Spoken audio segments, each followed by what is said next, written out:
good noon, good morning to those watching us from Bangladesh, USA, Canada, and many other countries of the world. On behalf of the Department of English Literature, School of Literary Studies, the English and Foreign Languages University, I accord a very generous and warm welcome to all our panelist speakers for day 2 of this international webinar on diaspora, gender, and marginality. I also welcome all the students, the teaching fraternity, the research community, senior colleagues out there, who have been showing active participation and interest in this program. I applaud truly their alacrity and enthusiasm.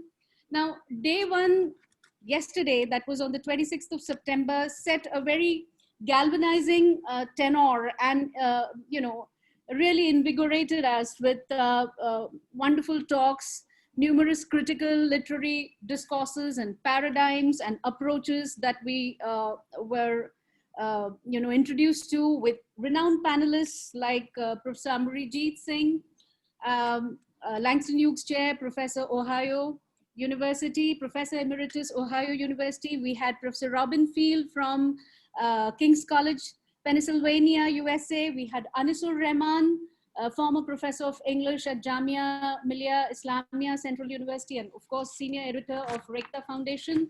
And those talks were really illuminating. It was truly harmonizing and academically enriching to the very objective of holding this international webinar.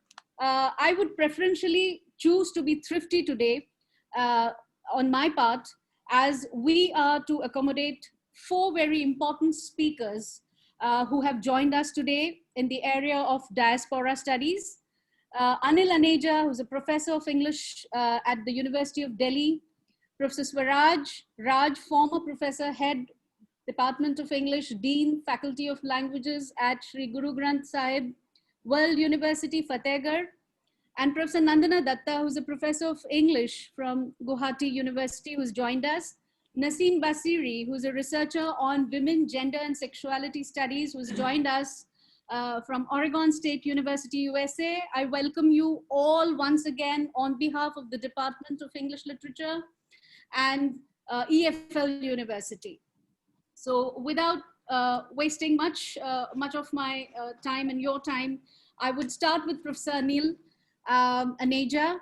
But before I begin this brief introduction, I must register my heartfelt condolences to Anil, who is in mourning, having lost his closest pal. And it's indeed, I feel, very gallant and very honorable on his part to show up for this webinar, despite the pain and the affliction and the discomfort he's in right now. Anil shall not be with us till the question and intervention session, and that is perfectly understandable, Anil. Having said this... No, Aparna, I would try to come back for the question answer after attending another meeting. Okay. If I can exit from there, I will try to come back by 7:25 or so. Okay. I can join you for the question and answer session. Okay, that would be wonderful, Anil. It's up to you. I leave it to you entirely. No. I'd like to be, this is a commitment, as you rightly put it.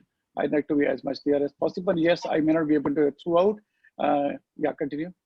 Yeah. Having said this, of course, about Anil, he has, donned multiple hats. He's the chairman of Maharaja Agrasen College, University of Delhi. He's a nodal officer, grievance redressal cell for persons with disability. He's an officer on special duty, equal opportunity cell. He's the vice president of All India Confederation of the Blind, and he's a chair at Rehabilitation Committee, World Blind Union.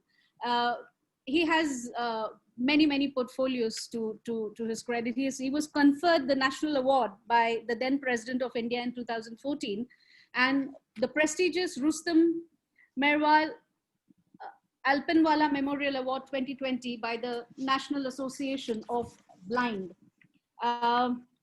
Let me get that right. It was Rustam Merwanji Alpaiwala Memorial Award 2020 by the National Association of the Blind. But then that's not all. I think Anil is singularly one of those rarest gems and a very precious friend who would choose his personal unease and discomfort to ensure others are comfortable and probably never ever fuss or carp about it. And I think that is one very intrinsic trait about Anil. I have had many occasions to know him, his naivety, his childlike, alluring simplicity. I think he's a limited edition and in academia. And they have stopped production of his kind, actually, species of his kind of people. So may I call Professor Anil Aneja to deliver his talk? Anil? Thank you very much, Aparna. Good evening to everyone. Thank you, Aparna, for your very warm and kind words. I'm truly humbled by all that you have said, which I surely do not deserve. But definitely now that you being a close friend have said it, I'll try my best to live up to the words that you so kindly and so generously shared with friends this evening. Thank you very much, Aparna and Ifnu. I would choose to call you Aparna and not Dr. Aparna Bose because you're such a close friend. So friendship comes first than any professional relationship. So thank you very much for giving me this wonderful opportunity to be a part of this illustrious panel of friends and renowned experts in their respective spheres on this very important topic, right, in diaspora and marginalities. Yes, that is true, that it is a difficult evening for me, but commitments are commitments. And when commitments are given to close friends, they can never be overlooked.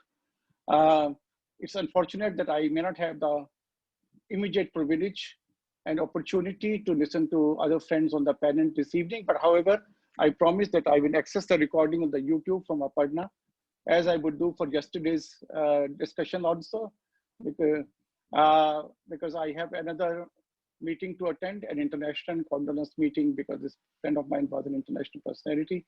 But as I said, I would try to come back to the discussion around 7:25 or 7:30, just in case there are any questions to which I can contribute. Having said that, coming straight to the topic of diaspora and disability studies, I want to challenge one or two important dimensions of diaspora, which often are taken for granted. One, the diaspora is something new, something recent, something that we have been engaged academically, perhaps for the last 2 or 3 decades in a more significant manner. But is that really the case? That is my first question this evening that I would like to ask myself. The second question that I would like to ask myself would be whether diaspora is a homogeneous concept. Is it possible for us to really talk about diaspora or any other human experience for that matter in today's context in a homogeneous manner as a singular experience? And if it is not a singular experience, which my argument states it is not, then my third question would be, are there dimensions and subcategories of writers within diaspora which need to be examined critically and more intensely than these have been done so far? It's in this third dimension that I would try to contextualize the area of disability studies, particularly by pointing out two factors. One, that there are many commonalities between diaspora experience and disability experience, which meant a close relationship, the possibilities of exploration of a close relationship between diaspora studies and disability studies.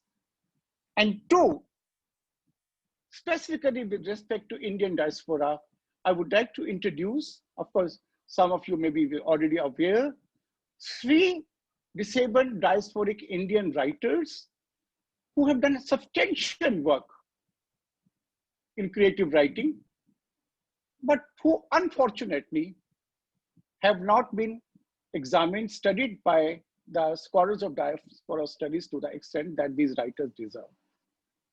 And through this journey, hopefully a short journey, because this topic is very vast. It's really not possible to cover all these dimensions, so I have to really rush through on the pointers of my argument. I would try to argue for the need then to look more closely between the disability experiences and diaspora experiences in the research that may go on in this domain in the years to come. Coming back then to the first argument, whether diaspora is a more recent concept. It is true that travels across the seas, across the borders, have become more easy in the recent years, last 3 decades, perhaps 3 to 4 decades, owing to increased and faster means of transportation, developments in science and technology, and also of the coming together politically of various nations, particularly after the end of the Cold War. If we go a little back, we would find perhaps it was in 1950s that after the Second World War, when the world took a different shape in the formation of the United Nations in 1945 and the Declaration of the Universal Rights in 1948, that internationalism as a concept, because diaspora is closely linked with internationalism. Internationalism as a concept began to grow. But then, that's not really true. If you look at the ancient history, we see so many traders from various parts of the world coming to India, going to various other countries in search of business, in terms of exploration of more geographical, and sometimes settling down. I was reading somewhere, and I think that fact is correct, that the first church was set up in Kerala in the 1st century BC. So obviously the missionaries did come to India around that time, if that fact is correct. And we know traders from China, from various other parts of the country. If we go in the Middle Ages, of course, the famous incident of Columbus is well known, but also the Islamic diasporic attempts. I will need to be more careful here, because whether these were diasporic attempts or whether these were adventures, whatever you may call them, but the many people from many countries of the Middle East and Central Asia did come and settle in various parts of Asia, including India. We had a very long history of some hundreds of years of the Sultanate Empire and then the Mughal Empire. And definitely that was also a kind of, I argue, maybe some historians would like to challenge that, but I argue that was a diasporic experience. And then, of course, the coming of the East India Company in 1600, first to do business, and then we know how it went on. And also not just with respect to India and other parts of the world, also similar diasporic exchanges have continued over the years. Surely then, diaspora is not a new recent concept. I would argue further that with the onset of what we call today globalization, and through the science and technology through which we are joined together today in various countries. I was told by Aparna that there were registrations from 10 countries. I would say, are we not now, and this is a serious issue, are we not going to look at now a collapse of diaspora experience, because everything is becoming the same in a way? The food people eat in America is the same food available in the same outlets in India. McDonald's and all that, we know that. And the clothing, the cultural experiences, the programs, the cultural invasion. If one of the dimensions, and I hope to come to it later, one of the dimensions of diaspora experience is the cultural dimension. And if culturally we are becoming, as some argue, particularly in the economists, a global village with similar experiences and the experience being replicated seamlessly in various parts of the world, then is that dimension? Is that fact going to add to a different turn in diaspora studies also? We should also look at that. But that, of course, is not the subject of my this evening's presentation, so I've not examined that in more detail.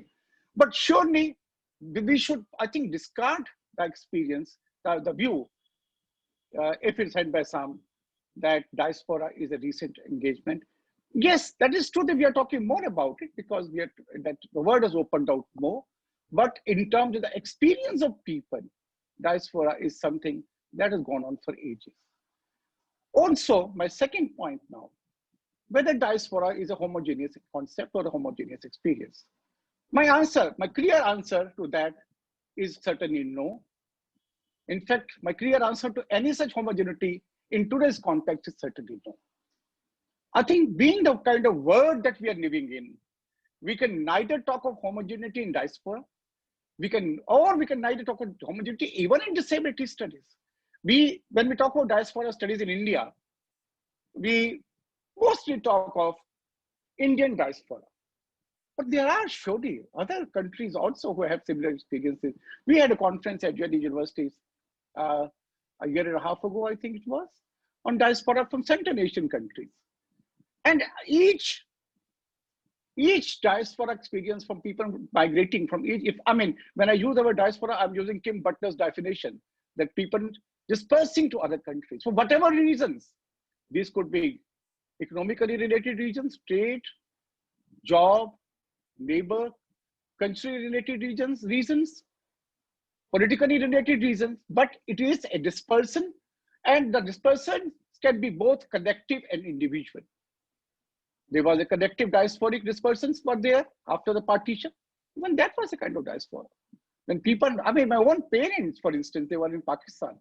And as a child, I used to listen to stories from my grandfather and my father, and what a trauma it was for them to leave their settled homes there. Even that was not a different country at that time before independence. Both Pakistan and India were one. But when they migrated from one part of that geographical sphere to another part of that geographical sphere, it was a horrifying experience for families and to come and settle down. So this could be a collective experience, but then these are also individual experience when people in search of jobs, in terms of better opportunities, or hopefully better prospects, which are, let me put a word of caution, sometimes realized, other times not realized also. People migrate to various countries, sometimes people go for political asylums or whatever, but then anyone who settles down in those countries in a different cultural, political, and geographical context is a part of the diasporic experience. However, I would focus on three important common points, irrespective of the fact whether it is an Indian diaspora or a Central Asian diaspora or whatever it may be.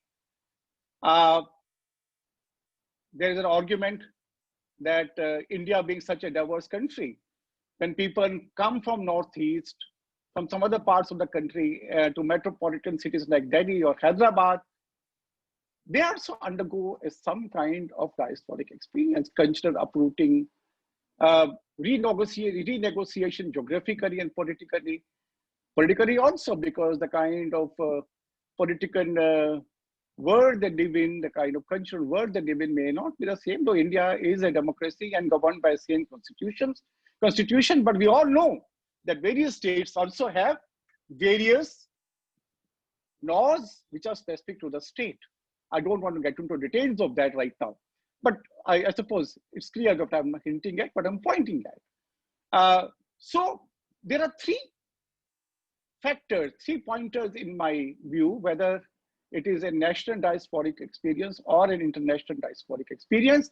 And it is in the context of these points that I see a lot of similarities between disability studies and diaspora studies. These points are, number one, the identity crisis or search for identity, however you want to put it. The identity crisis or search for identity. The second is the issue of cultural and personal normativity. And the third is the center margin binary. I go over these again. Issues of identity, whether search for identity or crisis of identity or building up a new identity.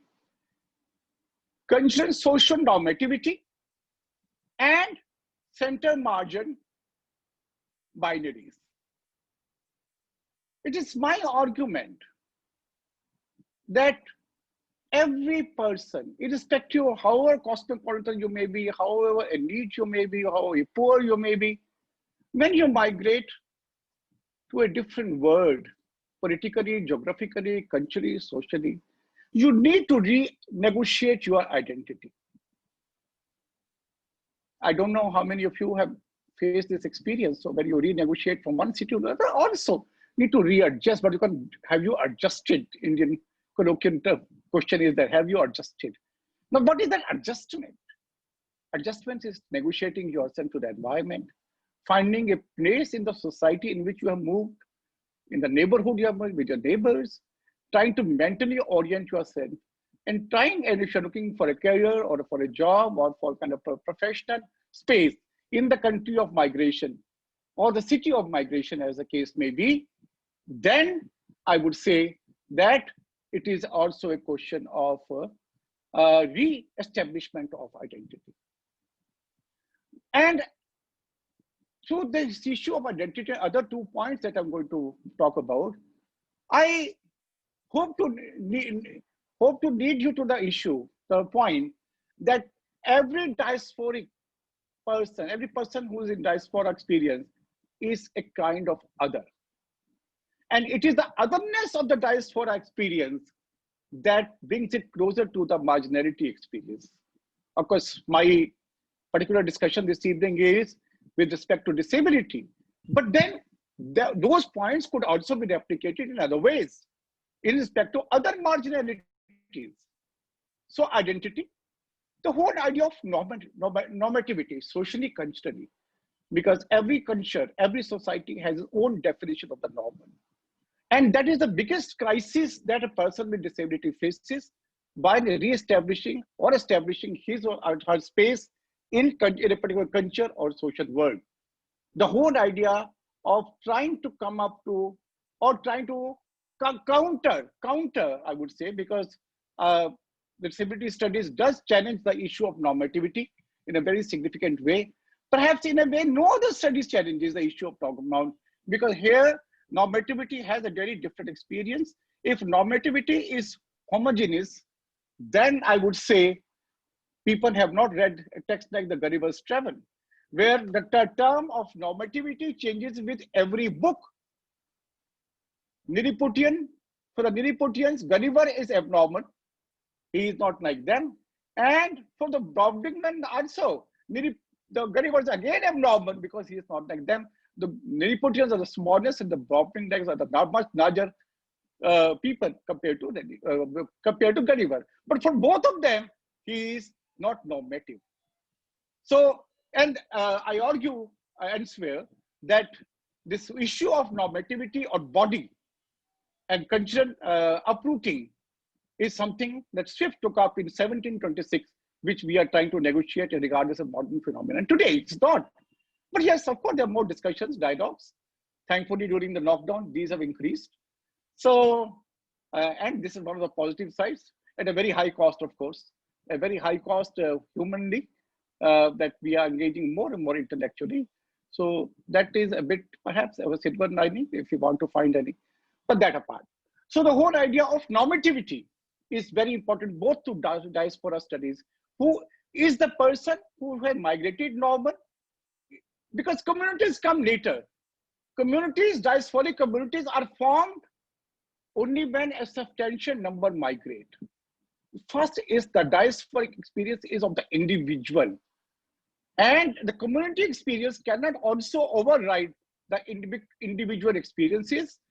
It is when the individual experience becomes replicated time and again in a particular social, political, cultural setting, that becomes a community experience. So I don't have much to say about the community experience, though there are commonalities also, I'm not saying that, but we should focus on the individual. The third connected with that is the center margin binaries. we would not be talking about the diasporic literature in case the diaspora, the people who have migrated would, the diaspora communities would be at the center of the countries in which they are, and if they were as included and as absorbed seamlessly, then there would be nothing strange about that. They would become a part of that. The diasporas communities are talked about because they're neither a part of the countries from which they come in a complete sense, nor are they part of the countries to which they are in a complete sense. So all the discussions, intellectual and all the social efforts and any other, are there to create, to lessen the gap that exists, that has been created between the diasporic communities and diaspora communities and the so-called, within quotes, so-called mainstream communities. And this is also a part of the a part of the similarity that exists between the disability studies research and the diaspora research. The persons with disabilities also have to negotiate their space from the margin to the centers. So these are the three common points in my view between disability studies and diaspora studies. And talking specifically about the writers, as I said, I want to focus on three specific writers who are Indian, who write about India and are diasporic writers. They're set in either in US or in UK. And the writers have not been unfortunately talked of in the Indian diaspora literature studies. These are Ved Mehta. You all may have heard Ved Mehta's name, a fellow of the Royal Literary Society.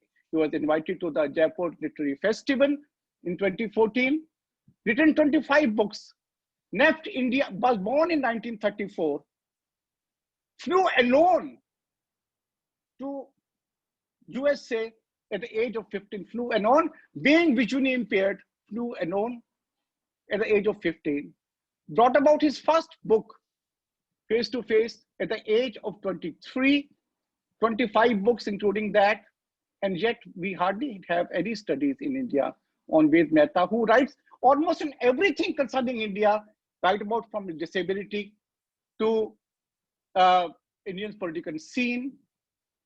His book, The Family Affair, talking about Indian social scenes, the family issues, and name any. And of course, well established abroad, trying to negotiate the experience of his disability and his diasporic identity through his writings. That he writes somewhere that he started writing because he thought he would somehow overcome his deprivation through writing. Now, why do we ignore a writer like Ved Mehta despite such a prolific work that he has produced? Is he just because he's visually impaired? Academically, nobody can challenge that his works are substantial and well recognized. As I said, these are seen in the fact that he is a fellow of the Royal Literary Society and also was invited and published by a very standard publisher. Just because the works are by a writer with disability or visually impaired writer and talk, 5 or 6 of his books talk directly about disability, our research engagement has not been towards him. I want to illustrate more, but I've already got a message of partner, the time is running out, so I'll be short on that. But he's one writer, definitely a visually impaired Indian diasporic writer, writing about India on disability, other issues, who needs research from the point of view identity, normative and centered margin, binary, and a comment on the Indian disability scene when he was in India and afterwards. Another important writer, at this time a writer with a Britain bone disease, Firdaus Kanga. All of you may have heard of him again, but and there's a film has been made on his novel Trying to Grow Up, The Sixth Happiness. He also has a book on his UK experiences, The Heaven on Wheels.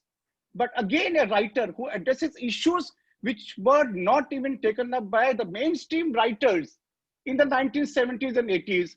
The whole idea of disability, sexuality, challenging the whole hegemony of religion and the hegemony of religion over individual experience and desires such as relationships and sexuality. particularly with respect to disability. Again, a writer, Indian, settled abroad, addresses fundamental issues of human existence from a diasporic point of view and not discussed much, despite the fact that he is a revolutionary writer, not just a revolutionary writer, but I would say he is a writer who even challenged the current, at that time, the prevailing uh, uh, political culture of India in the 1960s and 1970s by challenging the viewpoint that the Indian state had. But again, a writer, writing in 1991, 1995, a very important period because that was when the disability movement had started taking shape internationally and also in India. But again, a writer which has not yet been discussed in the Indian diasporic literature series. The third writer, diasporic Indian writer that I want to talk about is a lady, is a woman with cerebral palsy, Kunni Kohli, settled in Britain. Again, a writer of eminence, has done many literary activities, is an active member of the Brackenhall Writers Group, has also set up a group for Punjabi writers, Punjabi women writers in England, herself a mother and a wife, a very active functionary, suffering from cerebral palsy. We had the pleasure of hearing her when we had an international conference on disability studies and literature at Delhi University in 2018, which I coordinated. But again, a writer who, despite having Indian origins, writing about her Indian experiences, writing about her disability experiences, not being talked about. In addition, and Aparna, just 2 minutes. I hope you don't have your heartbeat go up. No issues, Anil. Just 2 minutes. Late, so no issues. Yeah. In addition, these are the specific writers who are suffering from various kinds of disabilities, writers who are persons with disabilities, Indian, diasporic, written when substantially have been well recognized abroad. Unfortunately, the Indian scholarship has not taken cognizance of these. But what about those who have been well studied in India, diasporic writers, well studied in India, write about disability, but disability discourse has never entered, virtually never entered in our critical thinking. I would name 5 writers in this chain, and these are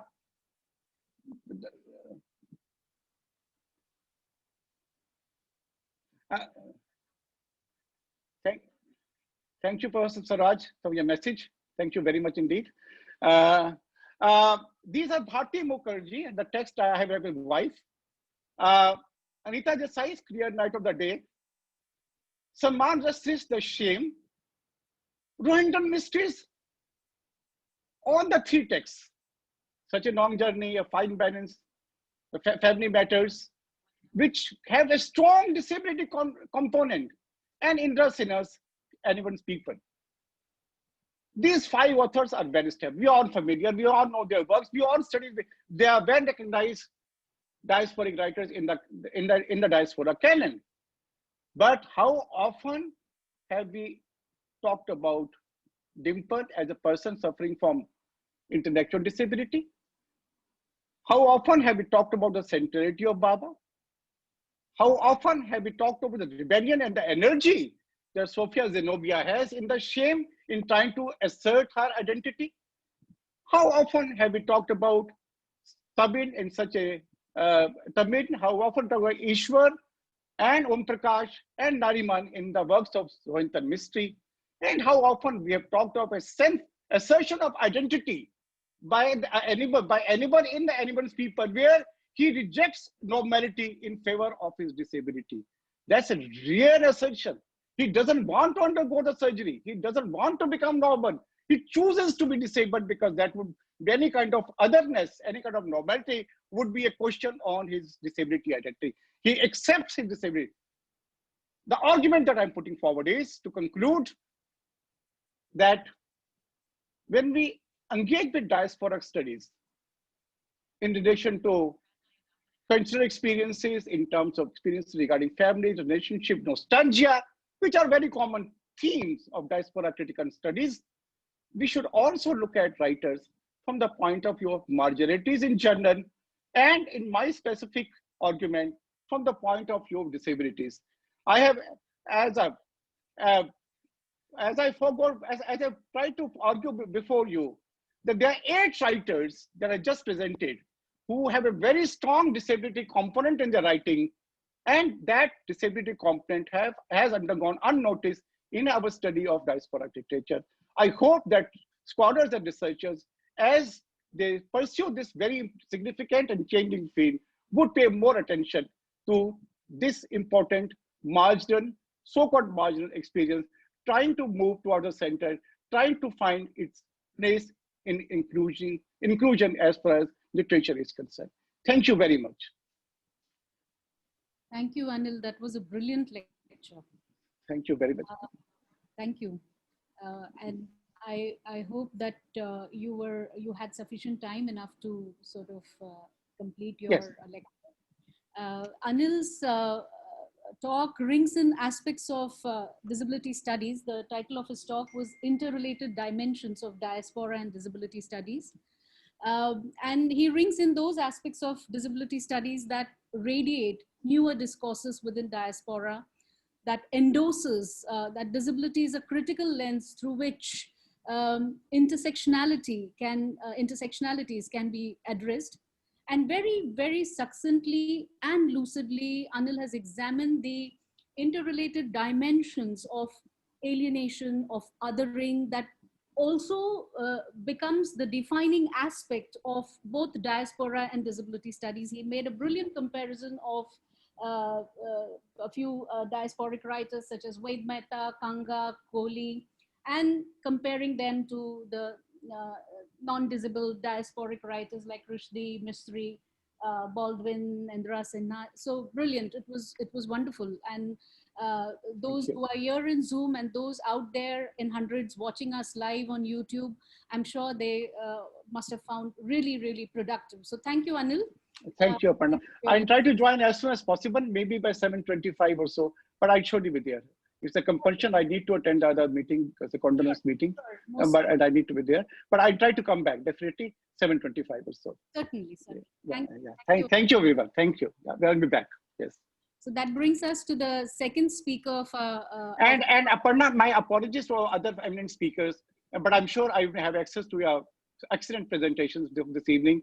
But I really apologize for leaving. But this, as you know, it's a circumstance which is totally beyond my control. So I hope you realize that. Totally understandable, Anil. And the entire recorded version will be uploaded on YouTube. Thank you. Thank you very much indeed. So the second speaker for today is Professor Swaraj Raj. He's a former professor of English, Dean Faculty of Languages at Guru Granth World University, Fatehgarh. He was associated as a consultant reviewer with Ensemble and Indo-Canadian Journal of Art and Culture.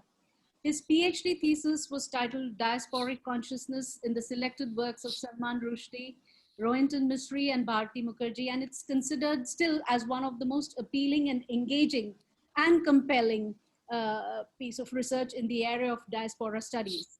His areas, of course, include translation, literary theory, culture studies, eco-criticism, nature conservation, that's interesting, and most importantly, nature photography. He's an avid lover of birds, and many have been a witness to his very fervent pursuits to get the best possible shot of some of the rarest birds that he cites. And with his remarkable aptness, he can easily specify the genus, the species of hundreds of varieties of birds. Anyway, he had an illustrious career spanning 40 years, and he remains one of the most sought after scholars for his erudite bearing, his captivating, reticent, almost saint-like presence, though he might debunk anything that has to do with saintliness and hero worshipping. But I think he's a truly genial human being that one would want to associate with. So without much delay, may I call upon Professor Swaraj to deliver his talk. Good evening, everyone. Am I audible? Yes, you're very audible. Okay. Uh, I'm really grateful to Aparna, Dr. Aparna, and all the organizers for giving me this opportunity to interact with you all. And yesterday's session was absolutely brilliant. Today also, Professor Aneja, he gave a wonderful presentation and which was very, very thought-provoking. They have all raised the bar for me, made the things a little easier also, because certain things which I would have discussed today, they were discussed yesterday. I'll try to uh, make my presentation within the 20-minute limit. In case you feel I am becoming diasporic, moving to the other side of the boundary, that is beyond 20 minutes, just tell me not to do that. So the title of my presentation is Ludic Valorization of Marginality and Exilic Condition in Diaspora Theory. Now, last 3-4 months have been very, very important for me, because I have been working on a project that involves translation of Punjabi partition drama into English. This I am involved in this project, which actually has been undertaken by Mr. Atamjeet Singh, who is a very well-known Punjabi playwright. Well, there are 110 plays dealing with partition in Punjabi literature. Yesterday, there are so many books also on Punjabi partition of Punjab, partition of India. And we all know that Punjab and Bengal are the two states that had suffered the most. And a few days ago, while looking for a better book on Punjabi partition, I came across a book, Revising India's Partition, which is edited by Dr. Amritjeet Singh, Malin Iyer, and Rahul Gardolia. Now, in the introduction to this book, Amritjeet talks about how many diasporic formations took place after the partition.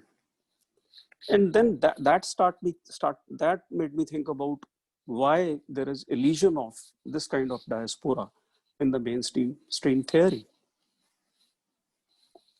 Why do we not have any discussion on the kind of negotiations which abducted women had to make, which those people who stayed back in Pakistan or in India, the Muslims who stayed in India, but they were converted, the kind of negotiations, cultural negotiations they had of all this in the diaspora theory. And I was thinking about all these things when this seminar came. And I thought that I would really talk about how diaspora theory sometimes ignores actually margins, and even if it engages with marginality, then it does so in a very playful and ludic manner. And my presentation is more or less text-based. So this is how it goes. At the very outset, I wish to say that most theorizations of diaspora and migrancy, especially in the late 20th century and well into 21st century as well, in these theorizations, the use of terms such as diaspora, exile, nostalgia, etc., is marked by a certain taxonomic looseness that comes mainly from two sources. One, from the postmodern tendency to invest each sign with radical indeterminacy. And two, from the very nature of diaspora itself. Diaspora, with its connotations of dispersal and scattering, is uncontainable within disciplinary boundaries. It is in the very nature of diaspora to breach frontiers, borders, and boundaries, as is apparent from the way diasporization of diaspora in the academic spheres has, paradoxically enough, found roots in several fields of knowledge and inquiry. All this has enriched our understanding of diaspora, diasporic political formations, diasporas as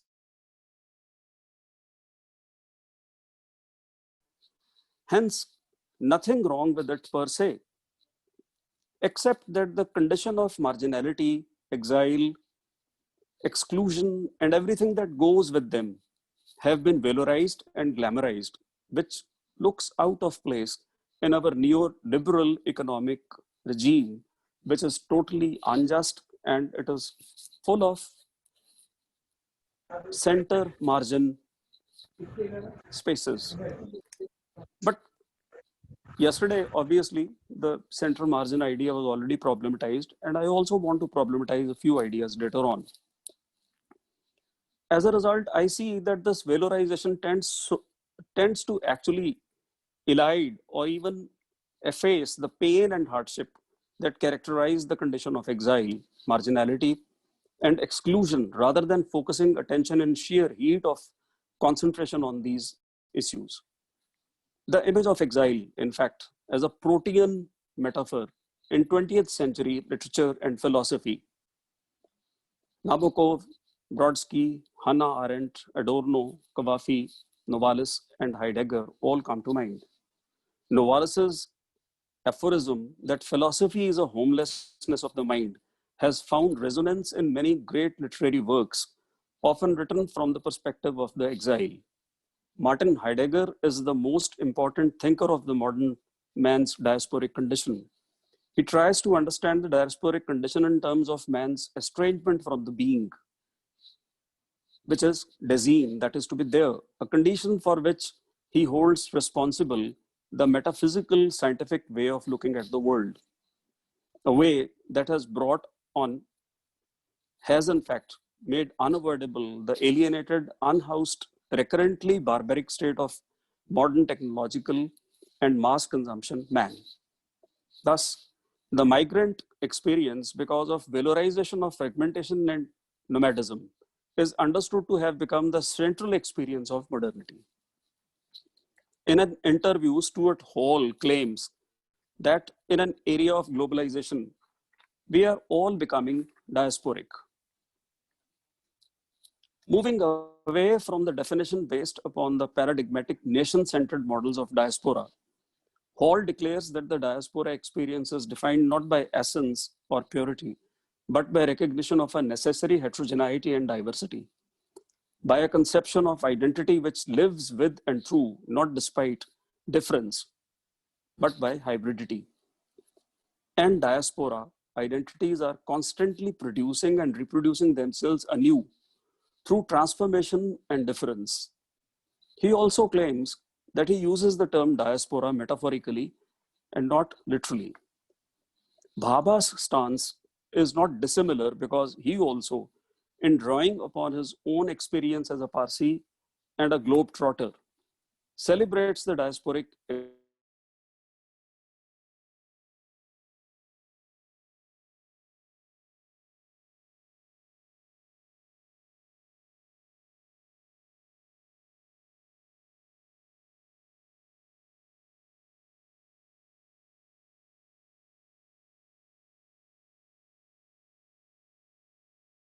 and emigres and refugees, gatherings on the edge of foreign cultures.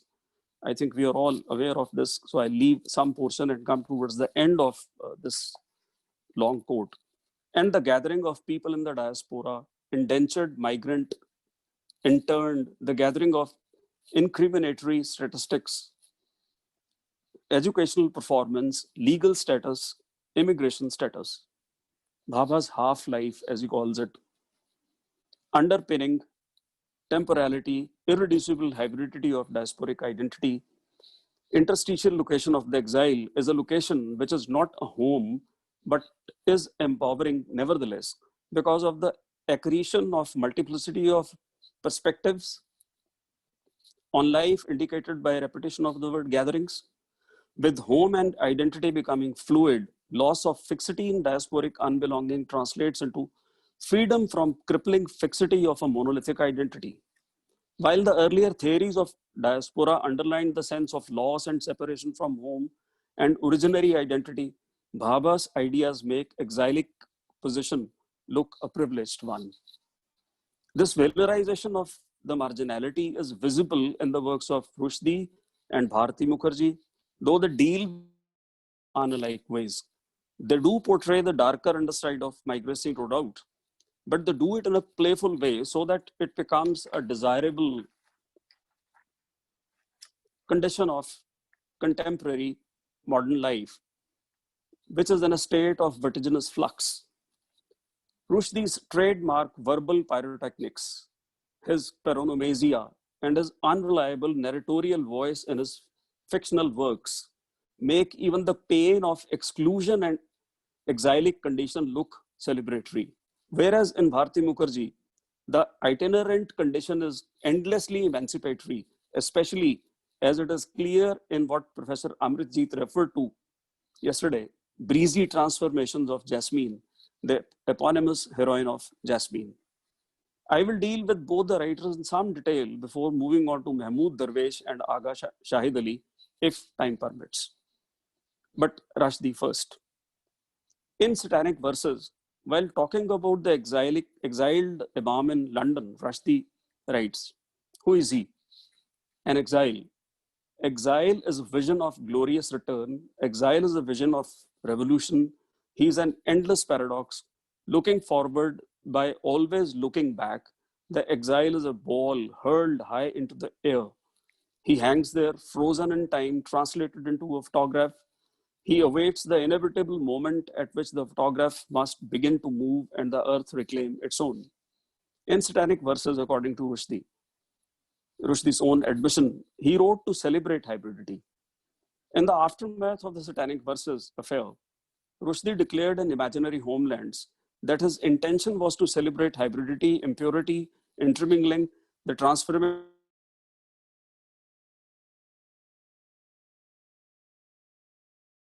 of songs, and that the novel was intended to be an assault on the absolutism of the pure. Midnight's Children, with its presumptuous urge to encapsulate the whole of reality, is also preoccupied with the idea of identity.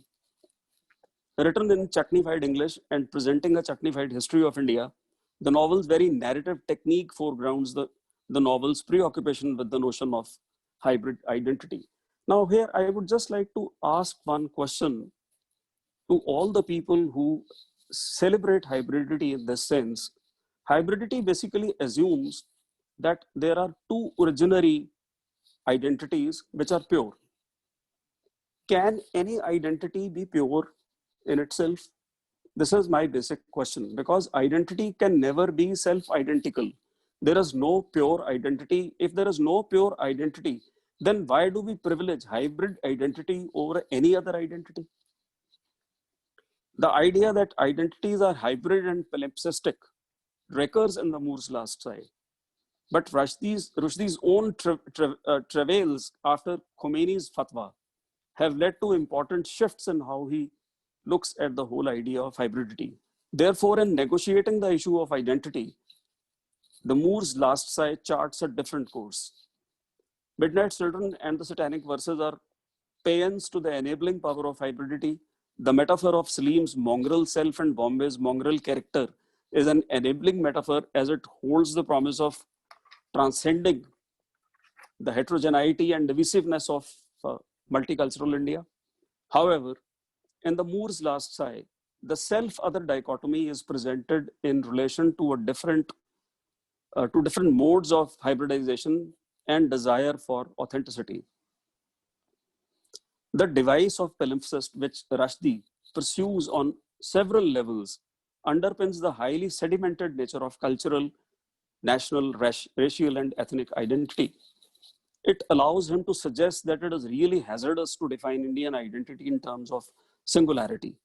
However, even as Rushdie continues to privilege hybridity, he is also aware of the downside of hybridization and mongrelization. This is evident in the character of Raman Fielding, whose name indicates Raman Fielding. His name itself indicates his mongrelized origins. However, in following the logic of hybridity to its furthest limit, Raman Fielding is shown embracing fascism and evil, thus truly embodying hybridity. Rushdie's take on hybridity is nuanced, and his playfulness maintains his distance from any essentialist position. In contrast, Bharati Mukherjee's take on endless transformations of identity looks very facile. Her peripatetic shifts from expatriation to immigration are the stuff of her textual congeries of migration, loss and conquest. Whereas her expatriate female protagonists in her novels, The Tiger's Daughter and Wife, cannot overcome their sense of loss and remain outsiders in their adopted culture. Her heroines in Jasmine, The Holder of the World, and Desirable Daughters become confident conquerors. As immigrants in America, they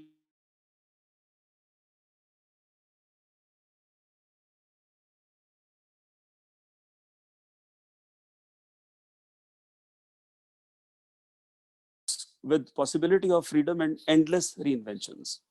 Discarding hyphenation and nostalgia and valorizing dissolution of boundaries, they seek assimilation into their adopted culture, which for them is their chief survival ethic. America's fluidity transforms her. She acquires, as by she I mean Jasmine.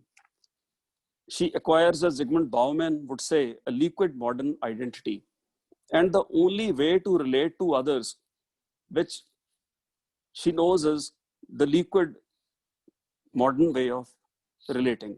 According to Bauman, in liquid modern sociality, bonds are easily entered, but even easier to abandon. Long-term commitments are decidedly out of fashion. The American home, which Jasmine has found, or rather she seems to have found, is consumer sociality, where relationships last till the convenience of those who enter into them. Marriages of convenience and divorces of convenience define the consumer sociality, which is Jasmine's contingent home amidst the unceasing flux. It is in this home, where immediate gratification is the norm, in which she looks for freedom. This fluid, ever-changing shopping mall of a domicile is where her fluid identity finds its proper register. A reckless consumer with insatiable appetites, she is euphoric about the identities available over the counter. To Jasmine, this is from the book, to bunker oneself inside nostalgia, to sheath the heart in a bulletproof vest, was to be a coward. The very essence of survival is adaptability, whose signifier is the labile and protean self of Jasmine. Jasmine's conduct invites parallels with Veena Apsaras in Rushdi's The Ground Beneath Her Feet. The conduct of both Veena Apsara and Jasmine epitomizes the anti-nuptial radicalism of the present times. For both, fidelity is a chain. Like Jasmine, Veena also believes that all treaties can be broken. All promises end up as lies. Sign nothing, make no promises, make a provisional reconciliation, a fragile peace. If you are lucky it might last 5 days or 50 years. Svelte individuals, this is how Lyotard would talk about such characters who change their ideologies on the move, who are never committed to any one particular ideology. And if this is the survival ethic, if this is the survival kit, then it looks extremely deceptive and dubious. Now, moving on to Mahmood Darwesh. What I actually wanted to say was that Rushdie and Bharati Mukherjee, they occupy a central place in the academia in the West. And in some ways, when they talk about India, they also Orientalize India.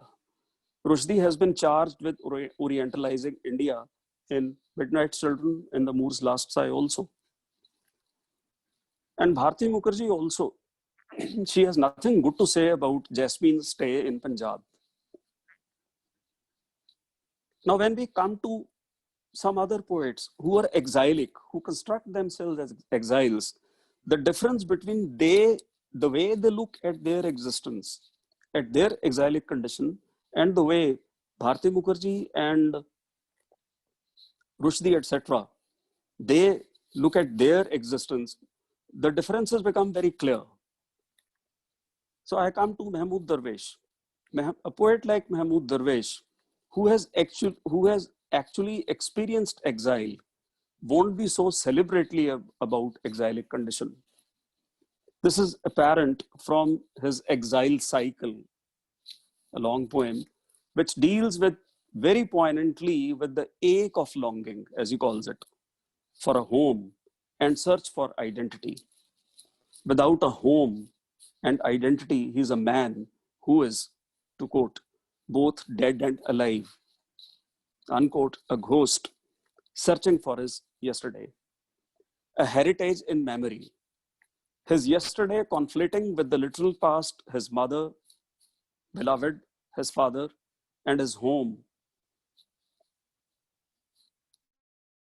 where he would like to return tomorrow.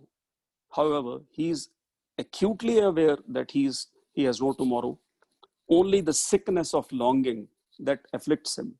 Now I'll quote a few lines from his poem, from the exile cycle. A longing for tomorrow, further, higher and higher. My dreams leads my steps. My vision makes my dream sit in my lap like a domestic cat. It is a realist and an idealist and a son of will. And then a few more lines from the same poem a little ahead. At one place he writes, exile is the outside world. Exile is the inner world. You know, this sense of alienation from outside, from inside, something that really troubles the exile. Rushdie and Bharti Mukherjee, they talk about it, but the playful way in which they deal with these ideas, that gives a lie to the fact that they have ever experienced this kind of alienation. Exile is the outside world. Exile is the inner world. Who are you between them? I do not quite identify myself, lest I ruin it. I am in a duality which sings something between words and gesture. If I wrote poetry, I would say, I am two in one. Like the wings of a swallow, if spring is late, I am content to be the bearer of good news. Almost similar kind of thing you will have you find in Aga Shahid Ali also. And there is another beautiful poem by an Armenian poet. Armenian diaspora is also very, very interesting to study. Noura Nadajrian, the poem is called Diaspora. Seeds scattered in the wind, here and there, who are you? Where is Armenia? Yan, stand. He knows nothing about seeds blown into the future. Just hold me, I tell him, hold me tight, because parts of me are here and parts of me flying in the sky. Where will I land and grow? Where will I ever return to? Yerevan, Van, I just don't know who I am. You are a flower, he says, waiting to be born. This poem is also about the pain of separation, the pain of being nowhere, neither here nor there.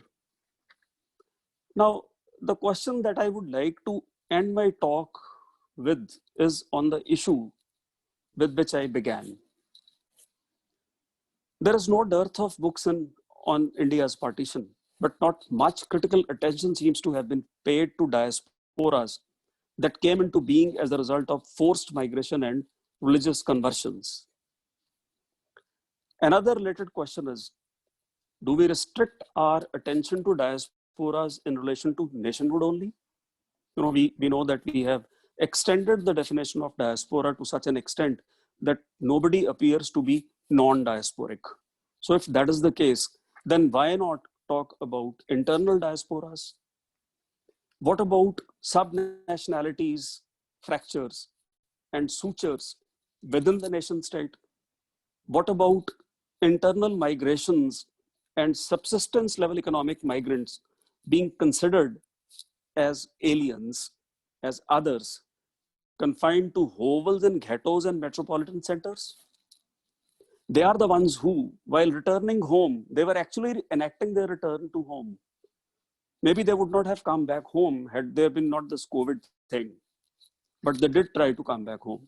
They are the ones who, while returning home on foot during the COVID pandemic, died and became merely dots on official graphs. What about the Kashmiri Pundits exiled from their home? I think we can include hybrid cultural diversity and hybrid cultural productions under the rubric of internal diaspora studies. This is how some questions of ontological bearing raised by someone like Tabish Khair on the very category of diasporic studies can be addressed. He talks about the strangeness of diasporic studies. So if we have to address the idea of strangeness of diasporic studies, then we have to really include all these marginalities and talk very seriously about them and not in a ludic way. And then only we may be able to say that the mainstream diasporic studies is engaging with issues of exile, pain and nostalgia of the deracinated in an inclusive manner. Thank you. Thank you, Professor Swaraj. He, in his own pellucid style and manner, relates to the very word and concept itself of diaspora that has lost its touch with perhaps its original connotation and has come a long way to acquiring newer meanings and dimensions. And how diasporic theory that emanates from diasporic literature really nurtures ludic marginalization, as he calls it, with, of course, a very, very serious note that he has added, that serious attention needs to be paid to the internal diasporas, to the internal migrations, to to the issue of the migrants that he brought out. And it was a very relevant and very valid point that he raised. Thank you, Dr. Swaraj, Professor Swaraj, for that most wonderful, enlightening talk of yours. Thank you, Aparna. Thank you. We need to now move on to our third speaker of the day, Professor Nandana Dutta Sain. Nandana, can you hear me? Yes. Okay. Hello, Aparna. Can you hear me? Yes, I can hear you. I was about to ask you to unmute yourself. Professor Nandana Dutta has taught at Dibrugarh University, and currently she's a professor of English at Gauhati University. Nandana has published extensively on issues of identity, ethnic diversities, location theory, Assam and modernity. And these have also been, by and large, her areas of research and interest, besides women's studies, post-colonial studies, terror and ethics, and English studies in the Northeast. Her important work is Question of Identity in Assam, Location, Migration, Hybridity. I think it was published in 2019. She's a recipient. 2012. 2012.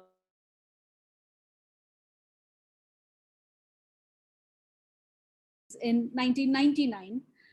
My association with Nandana dates back to 2006 when we were, I don't know whether she remembers this, we were both panelists for an amazing program which was hosted by the American Center, Resource Center, Kolkata.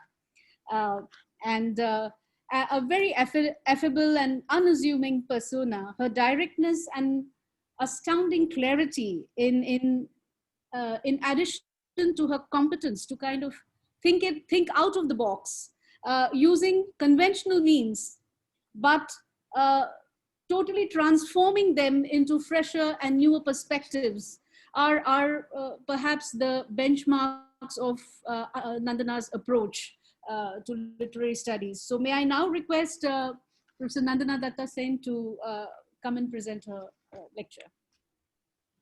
Firstly, Aparna, it's wonderful to meet you once again. Okay.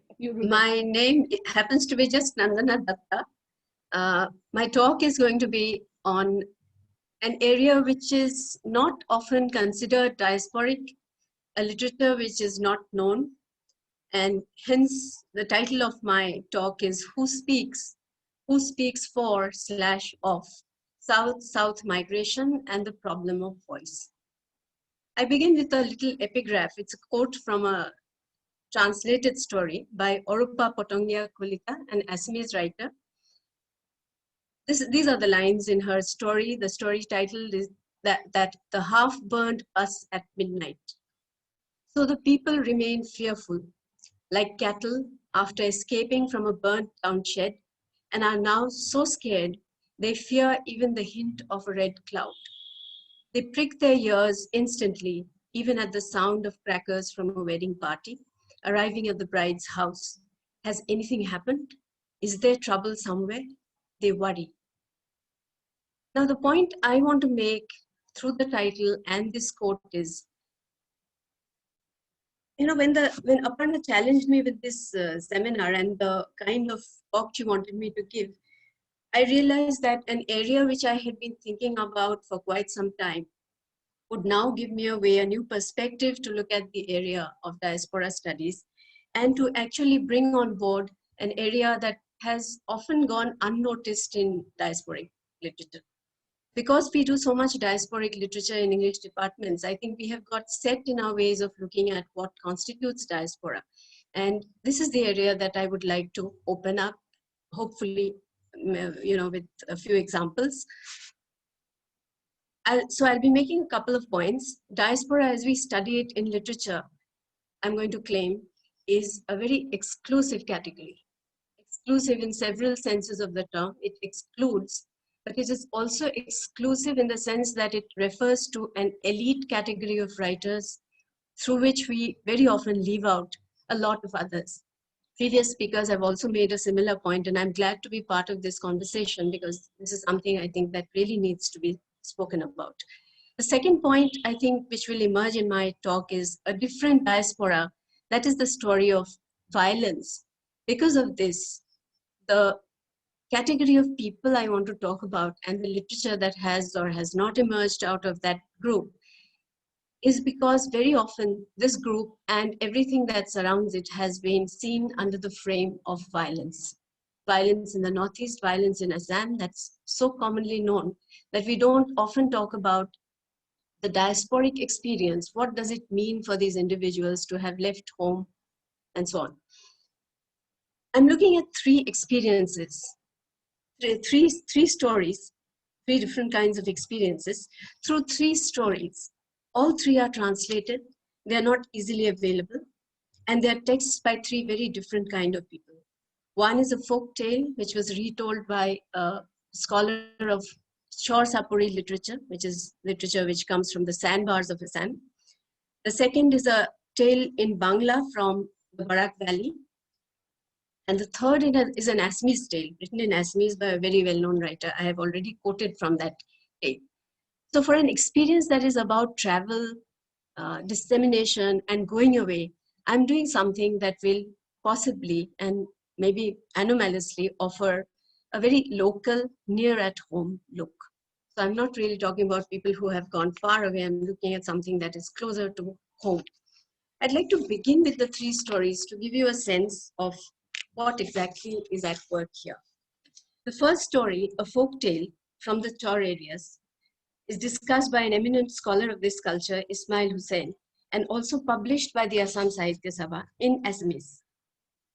This is the tale of Rahim and Ruppan. It tells a story based in Mymensingh in ancient Bharatvarsha. These are translations from the original. Childless king was finally blessed with the boon of a child, but there were several conditions attached.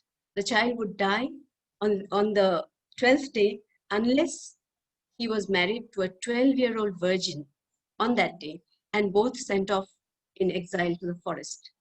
The queen gave birth according to the prediction, and the search for a 12-year-old virgin began.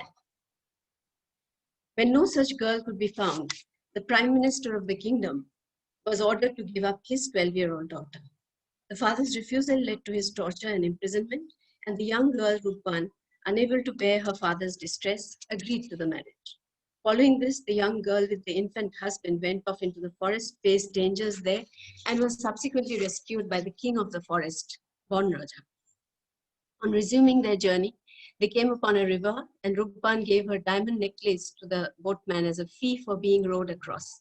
On the other side was another kingdom, and she settled here with the infant. She took care of him, sent him to school, and as he grew older, he fell in love with the king's daughter, who was a fellow student and who insisted that her father gave her in marriage to Rahim. The king's doubts were set to rest by Rupan, who revealed that Rahim was a royal prince, and the two were married. Finally, Rahim with Rupan and his new wife were sent back to his father's kingdom. They were received joyfully, and Rahim was made king. It's a very interesting story for several reasons. It raises issues of the girl being forced into this marriage from which she would not have anything, the assumption that she should be willing to do all of this, her consent apparently given voluntarily is really the result of coercion or blackmail. She is expected to look after the child and make it possible for him to marry the girl he wants, and there is no mention of how she feels over the taking of a second wife. She is forced into becoming a mother figure, her selfhood or identity being unimportant. She's basically used for the convenience of all these others. There is the interesting sidelight, of course, of the boy and the princess studying in the same school. And I was reminded that in many of these chore areas, you do have educational opportunities of this kind. There is one school, so the children all go to the same school, no segregation. A second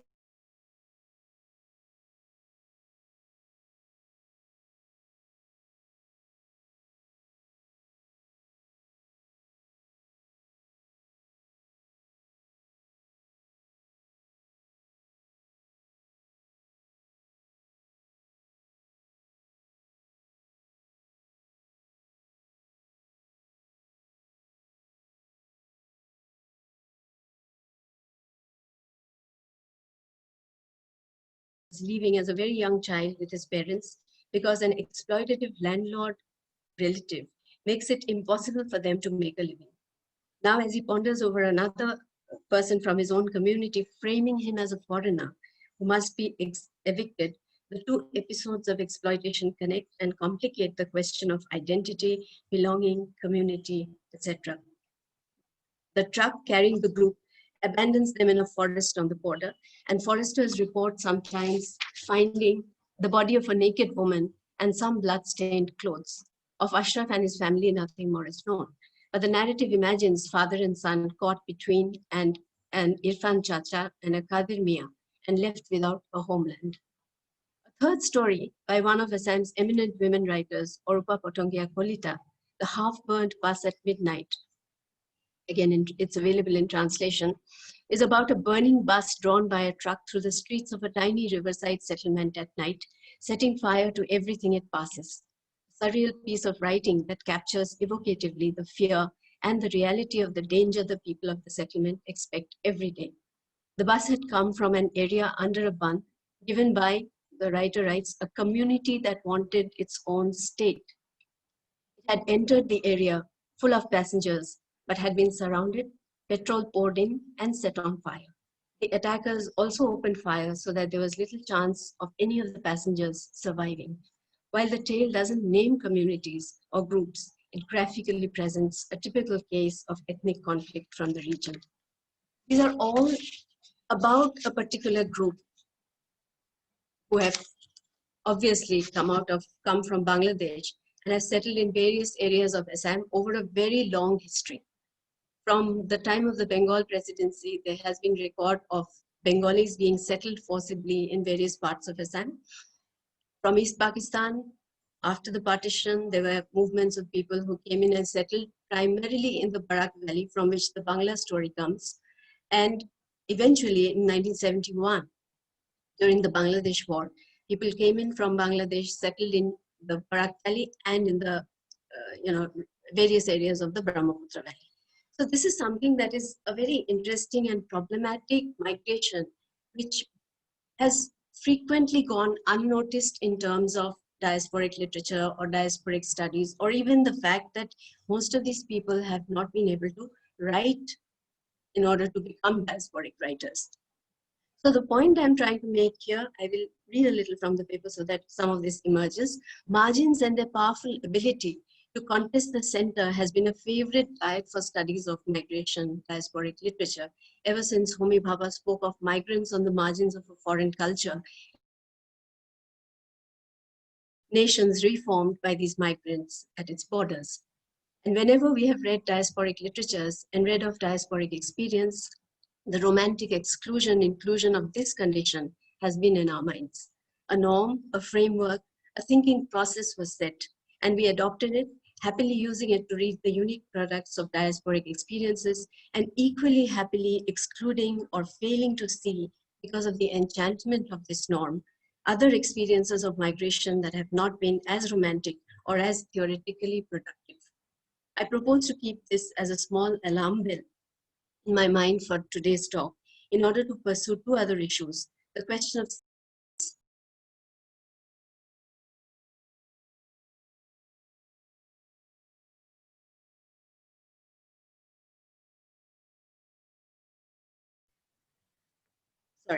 much of the diasporic writing that we study in English departments are those produced in conditions of South-North migration, often undertaken for better opportunities in education, employment, for the good life, and sometimes to escape some form of oppression in home countries.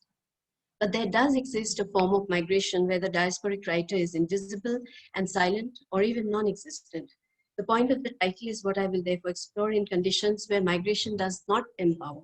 The specific case is of South-South migration between Bangladesh and India's border state of Assam, and the literature that has emerged out of this experience.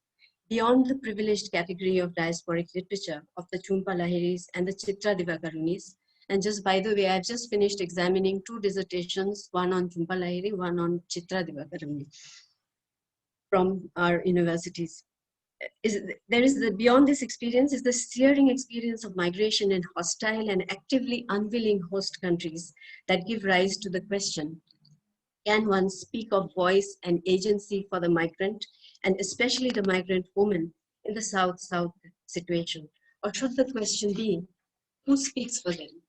As you'll notice, all three texts that I have quoted from and I have translated from are by writers other than the writers from these communities. So who speaks for them? The details of this location and the life they are compelled into are serious obstacles to speech, to self-conceptions, perhaps even to the luxury of thinking about themselves. So do they write, or do they sing or tell stories? What kind of writing has been possible? Or do they merely appear as characters in stories told of the migrant community by writers from the host community? This is the largest area where we find literature of this kind emerging. Migration studies have gradually come to take note of migrations within the global South, between and amongst countries or regions of similar economic status and similar conditions. The classic ideas about diasporic literature drawn from language differences, cultural displacements, and memories of lands left behind from a position of economic advantage that mitigates the effect of a lot of other disadvantages are likely to look really different when situated or seen through the prism of South-South migration, where physical appearance, language, culture may actually be very similar, and the challenges may emerge from other sides, especially economic and geographical challenges, the compelling needs of food and shelter, or a place to live. Much of the work that has emerged on this category of migration has been on development, on labor, and on socioeconomic effects.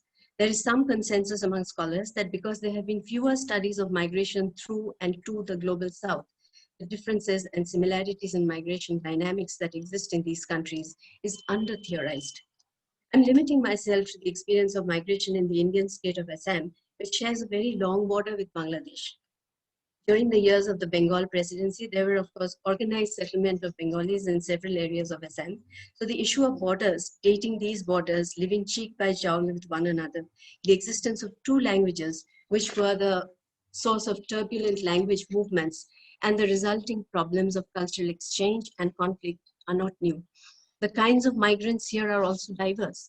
While the largest numbers have been and continue to be from erstwhile East Bengal, after independence from East Pakistan, and subsequently from Bangladesh, Bengali-speaking Hindus and Muslims, there are also a significant number of Nepalis, as well as internal migrants from Bihar and Rajasthan, and of course, tea garden laborers. Interestingly, on the tea garden laborers, there are lots and lots of works. There's a very famous novel by Umakanta Sharma called Ejak Manhu Ekhon Oranyo, translated as A Group of People and a Forest. This is about the beginning of tea plantations with bonded labor in the colonial era. While there is another called Kajoli Rove, Ailments of a Girl called Kajoli, another novel by the same writer, which is based on migration of Mymensingha peasants from East Bengal to Assam. So the point I'm making here is that these are writers writing about the migrants coming in. They're not diasporic writers. So where are these other writers? Why haven't the migrants written? Problem would be primarily to do with language and the fact that many of them, in the struggle to integrate and not be identified as foreigners. Many of you would know about the existence of the Assam movement, during which the word foreigner became a real curse. So anyone who was called foreigner, outsider, these were terms which were used widely for people who had come in at different points of time from East Bengal, East Pakistan, Bangladesh. So the term itself meant that people could not afford to be seen as foreign. They needed to be integrated. So very often, it was a very important thing for them to send their children to Assamese medium schools, to have them learn Assamese, to speak without an accent, and to integrate into the community as much as possible. And the interesting fact is also that we do have a very strong indigenous Muslim community here, which goes back to hundreds of years. So this very interesting social problem of how do they integrate, if they integrate, what do they lose? And if they integrate, can they afford to speak still about home and things that they have left behind? Because the moment they start talking about things like that, they would be identified as foreigners. And there's a process by which they would be sent back. So these compulsions are very important in how and why writing has emerged or not emerged. The difference in conditions of migration are a strong factor in the form and nature of diasporic literatures that we study. As we follow global academic trends in migration studies, we also take on the focus of such studies on North-South migration. The relatively recent interest in South-South migration has mostly focused on other effects of displacement. Cultural work seems to have been mostly given a miss by such studies, perhaps because of the non-availability of texts, lack of interest on the part of publishers, usually because of the languages in which these are written, and the languages in which such texts are produced. The first tale that I read, the folk tale is also available in the dialect spoken in that particular Chor area. Where they have been available, there are certain features that are worth noting. There is, of course, the considerable body of literature produced out of the partition in South Asia, and especially out of the Western Indian experience of it. The corresponding partition in the East, which is complex and many-sided, especially because of the many Indian states that border East Pakistan, Bangladesh, and that throw into the arena multiple languages and cultures that are distinct from the other country. Unpacking this is not an easy task. Meghalaya shares a border with Bangladesh, so you have the Khasi language with the Bangla language, and so on. So this would be a problem there. Unpacking this is not an easy task. While the experience has been documented and literature produced in West Bengal found visibility, the same has certainly not happened in the other states. The collection of Bengal partition stories, and it's very important to take note of the fact that if we stay within the established categories of diasporic literature and diasporic theory, there is a problem of not taking account of what exactly is the situation in the host country. If Mizoram has people coming in from some foreign country, then Mizoram itself is compelled to do cultural work in its own languages, preserve that language, and then you can imagine what would happen to somebody else coming in and talking another language and competing for the same kind of space. The collection of Bengal partition stories, I think everyone's familiar with that, edited by Bashubi Fraser from 2008. It's an interesting example which might throw some light on the problem I'm presenting here. All the stories are by eminent established Bangla writers from Rabindranath Tagore onwards. They write about experiences of leaving home, identity, selfhood in the now divided land. But most of these writers have reached a certain eminence and a degree of visibility in the host country and are therefore assured publishers and a readership. If one thinks of Indian diasporic writers elsewhere, Rushdie, even Ghosh these days, Jhumpa Lahiri, Bharati Mukherjee, Chitra Divakaruni, food writers like Chitrita Banerjee or Madhu Jaffrey, a certain privilege attaches to the category. In fact, more and more one is compelled to think that the diasporic identity carries with it traces of the life of the modernist exile, a certain amount of choice, an intellectual position, and entry into a certain class. The popularity of the diasporic as an idea, a theory, and an experience has been fed by a number of catchy terms like excess of belongings, imaginary homelands, displacement, in-betweenness, dispersion, and exile. And the easy or handy availability of labels and theories has supported the academic adoption of this body of literature in the English departments of Indian universities, with the result that while PhD dissertations on diasporic writers have proliferated, the easy access to this experience through terms and texts has also been responsible for a certain shallowness and, more importantly, a curious lack of awareness about the cultural output of both internal migration and South-South migration from and to India's South Asian neighbors. Peculiar conditions of the migrant reception here in Assam are responsible for the problem I pose in the title, who writes? And in what language can or will they write? Can they write at all? Are conditions favorable for the emergence of writers? And one thinks here of hostility, lack of education, protectionism, the generations it takes for people to emerge out of poverty. We've seen people 3 generations old, no education, no ability to get out of situations they have been in for all their lives. So most often they appear as characters in the writings of others, as figures who have no voice, as silent sufferers or violence unleashed by different forces. The problem of finding or not finding a home in the country they have arrived in or lived in for many years, the compulsions of this often prevent the imaginative pull of the home left behind and reveals this often to be a mere literary device if used at all. The urgent pains of displacement are ignored because the need to be seen as belonging in the new home has become a matter of life and death. The language of choice, that itself is a problematic thing because if they write in Assamese, they might be acceptable. If they write in Bangla, they may not be as easily acceptable. So the nature of the ground, I'm arguing, this kind of migration and the fact that there are difficulties in the production of diasporic literature from a place like this, I would say, argues for a consideration of the nature of the ground on which many of these kinds of migration happen. Why doesn't these kinds of regions or these experiences produce the sort of rich, quote unquote, literature that we know as diasporic literature? Cultural similarities, education in the local language, the political compulsion as one of expediency, so writing in that tongue, using its forms to be like or not unlike, these are the compulsions. To merge difference, these are of course now changing compulsions as the recent controversy on Mia poetry would tell us.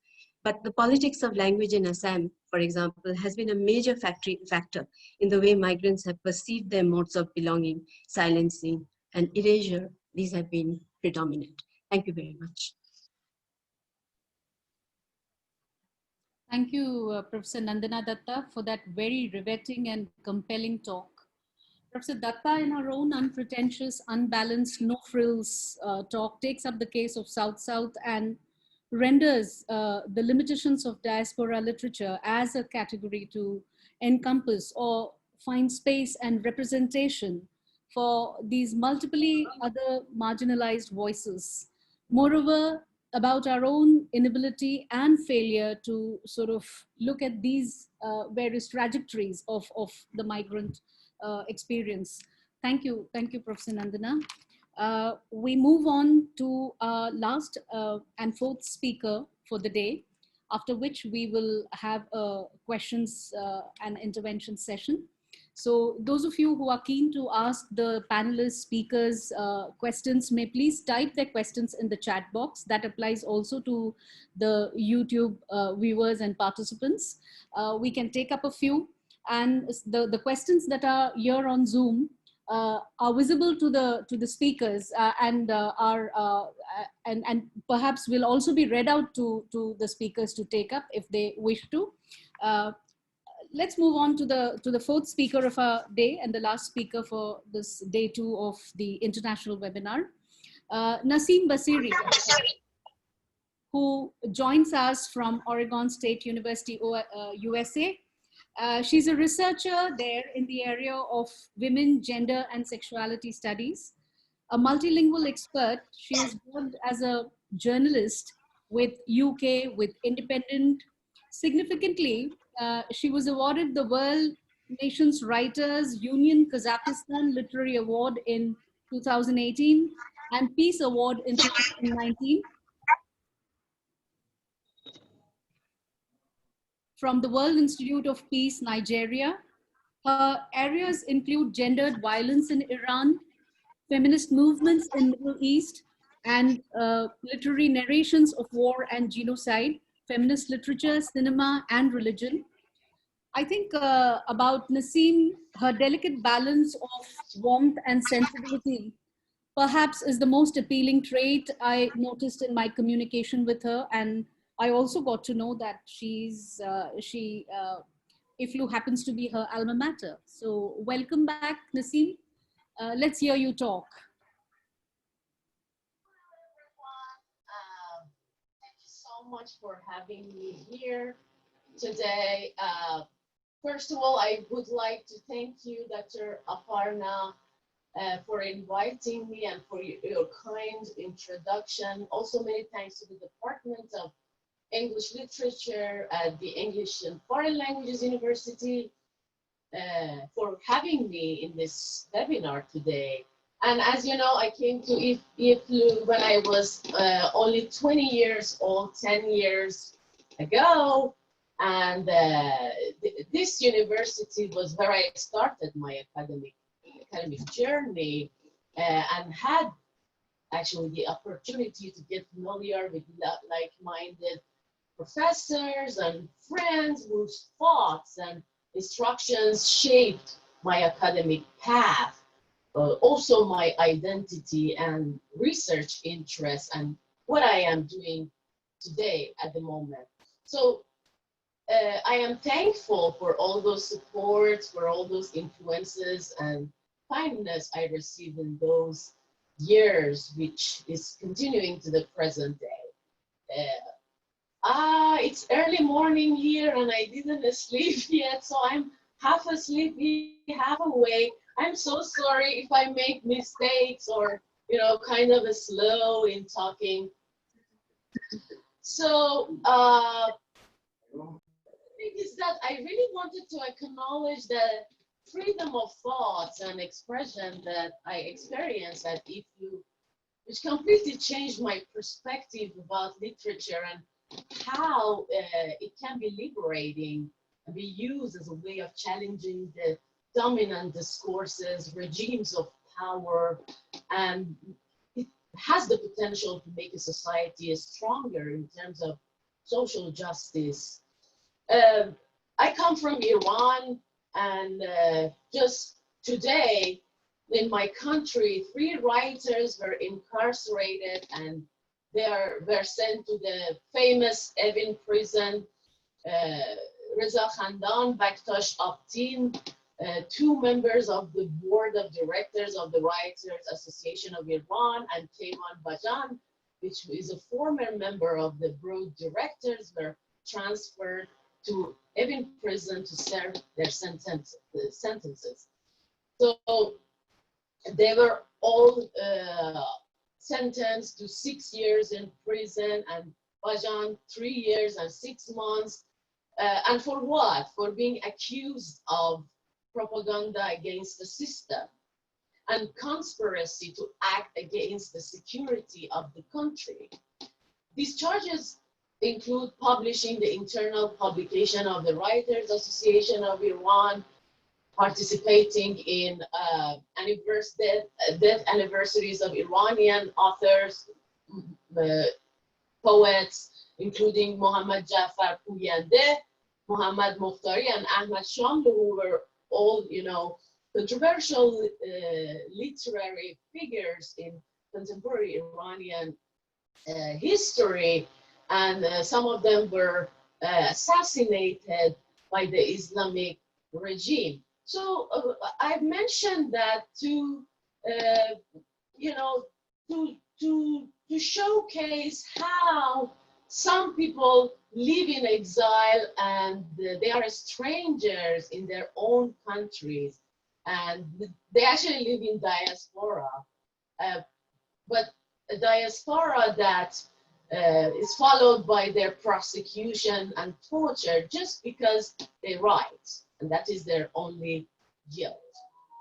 But maybe we want to talk about the Middle Eastern women's writing in diaspora.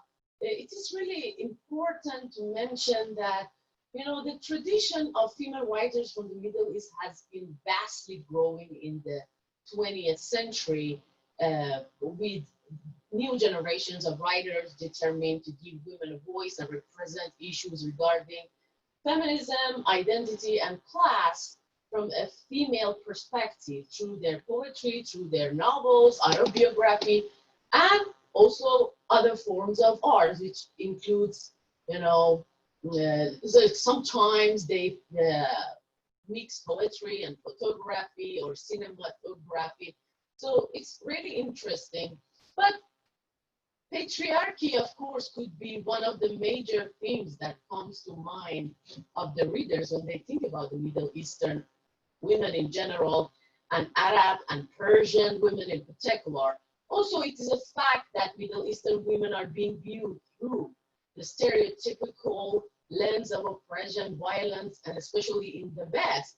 However, when it comes to the literature produced on Middle Eastern women, whether it is fiction, nonfiction, or even academic writings, academic works, many are written from, the perception is that many are written from an Orientalist perspective that may capture and portray the issues of Middle Eastern women and the issues they face in their societies. But the reality is that these female authors' identities and their lives, their life experiences are actually shaped by those problems. So I really want to problematize that thing that as an Iranian, as a Middle Eastern woman in diaspora.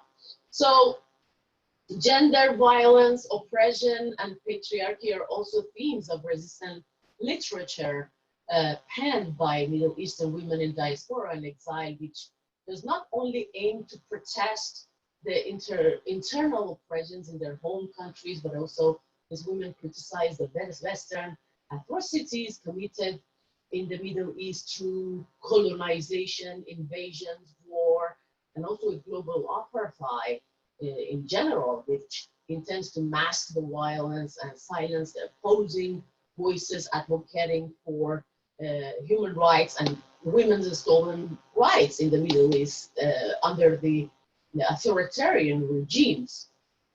And there's a very interesting research on this. Contemporary Arab American and Middle Eastern women's voices by Abdullah Shahabad, where he argues that a major commonality among all Middle Eastern female writers is that there is the belief that their homes of origin could never be proper site for their intellectual, spiritual, artistic ambitions. And although they have nostalgic sentiments toward their homes of origin, they depict these homes as sources of violence, crisis, and oppression. Each of these authors, they seek to fulfill their ambitions in a new host home in the West, an experience that introduces her to issues of alienation and dislocation, but which also provides her with an intermediary space for the development of an imagined spiritual home, which is actually a space that symbolizes the union of her personal and professional aspirations. Furthermore, he points out that in the aftermath of the September 11 attacks, the political situations really got worsened, and thus making life in the West hard for the immigrant women authors, causing them to call into question and the concept of feeling at home, and this highly charged environment. For example, Arab American and Middle Eastern women authors sought to fight for their own feminist rights and change their stereotypical image in the West, and to create their own worlds. But I would like to talk more about the Iranian women's writing in diaspora, because that is my area of expertise, like women's issues in Iran, in contemporary Iran, and especially I look at it from a intersectional lens because of the nature of the discipline I am in. So in the recent decades, the process of migration of Iranians, especially writers, has taken a very special form. So the presence of writers and poets abroad and the production of literary texts have created certain literary tendencies, movements, approaches outside Iran, outside the Iranian borders. And Iranian diasporic literary works have different interpretations depending on the characteristics and features. So the issue of the author and how they immigrated or lived a life in diaspora and themes of their works are considered or can be considered as important implications for defining and classifying these literary productions. On the other hand, political literature has become a very important type of literature that was actually the most frequent trend first in 1980s and into mid-1990s in Iran. And this current or this movement emerges under the shadow of political groups and activities in Iran and pays attention to the issue of revolution and the issues surrounding the revolution, or the aftermath of Islamic Revolution, such as war, political violence, and different other political movements. So from the mid-1980s onward, the current or movement of identity prevailed in Iranian diasporic literature. In this movement, themes such as differences between the motherland and host countries and how these Iranian immigrants face the new world are actually highlighted in the form of identity-oriented narratives. The migration of Iranian female writers from Iran to other countries, secular Western countries, was more happening in the years following the Islamic Revolution.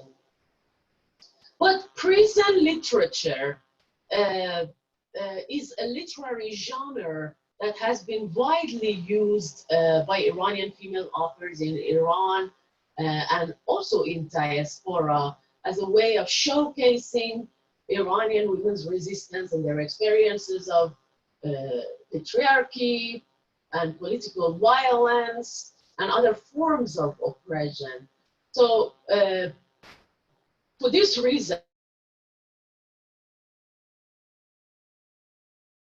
era in contemporary Iranian literature and the rise of prison literature makes important pages of this era as well.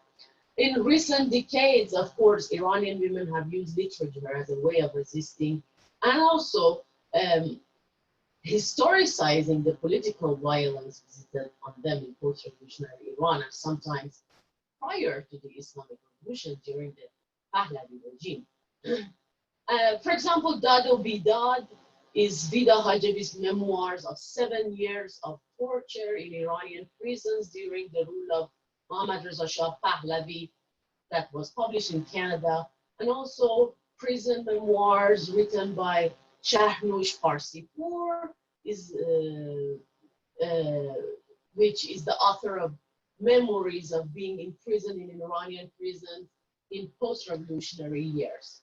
Similarly, One Woman's Struggles in Iran, a prison memoir, is written by Nasrin Parvaz, which Nasrin spent 8 years of her life in Iranian prisons following the Islamic Revolution, of course, as a political prisoner of conscience. Her memoir showcased and historicized how she was systematically tortured, threatened with execution, starved, and forced to live in horrible conditions. One Woman's Struggle is actually an account of what happened to her during those years of her imprisonment and how she resisted the political violence. And Parvaz, along with other authors, as I've already mentioned, used their literary skills as a way of protesting discrimination and marginalization of women under the rule of Islamic Republic and Pahlavi regime. But as I'm sure, pretty much sure that you all know about the Islamic Revolution and how it happened, maybe like how Iranian citizens and especially Iranian women were betrayed by. I can't ignore you.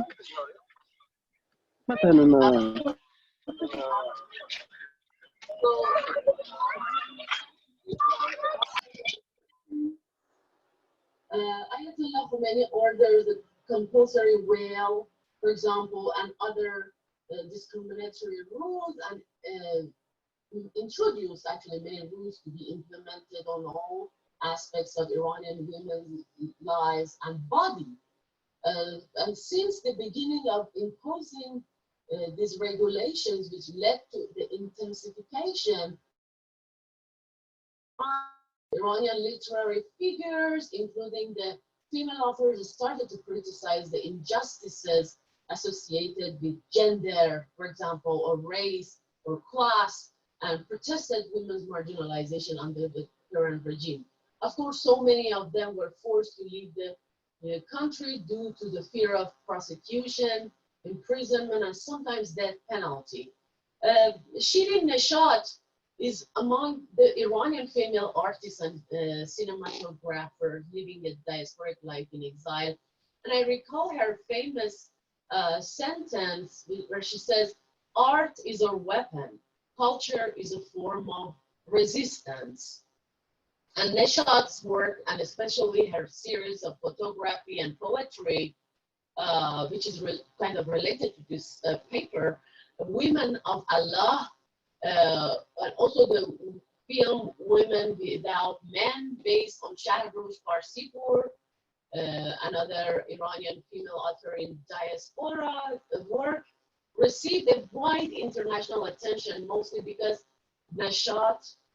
Shirin Neshat portrays the suffering of women and paradoxes of Iranian society in different historical eras. So she's also a well-known critic of politics and of the Islamic Republic policies. But through her artistic work, and this is an interesting thing about that, because we see that, yes, Iranian writers and artists and poets, they actually criticize their own internal policies, but at the same time, they are criticizing the West. So Shirin Neshat is one of them. And through her artistic work, where she actually introduces new images of Iranian women to the Western societies that has been challenging to the Western understanding of Middle Eastern women's lives in general and Iranian women in particular. Rafia Zakaria, who is a Pakistani American critic, argues that or describes Shirin Neshat's photographs from Women of Allah series as the strongest. She says in these portraits, the faces, eyes, and the hands of the artists and other female subjects are transcribed with Persian poetry. According to her, in Neshat's representation of ideas of segregation and militarization, guns and whales come together to present the twin dangers a woman can pose. One of a probable whale sexuality and of a whale sexuality, and the other of the literal bullet in the barrel. Women of Allah actually indicate the convolutions and complications of women's identities in the Middle East through, and how actually the Westerners have actually challenges the representations, the Orientalist representations of Muslim women in general. And Zakaria again states that the Islamist veiled and armed women warrior model in Women of Allah is concentrated on complementarity instead of equality. So it visualizes the domains of men and women as detached, but saturated with their own power structures in which women can escalate to leadership. Other Iranian authors and feminist authors in diaspora who have criticized the present injustices and also the violence visited on themselves, and also other Iranian women in post-revolutionary era, are Azar Nafisi. Azar Nafisi's novel, the famous one is Reading Lolita in Tehran, which I'm sure a lot of you have read it before. And it is an account of the author's experiences as a teacher, as a university teacher in post-revolutionary Iran. And the book actually centers on a group of female university students who meet in secret at Nafisi's house.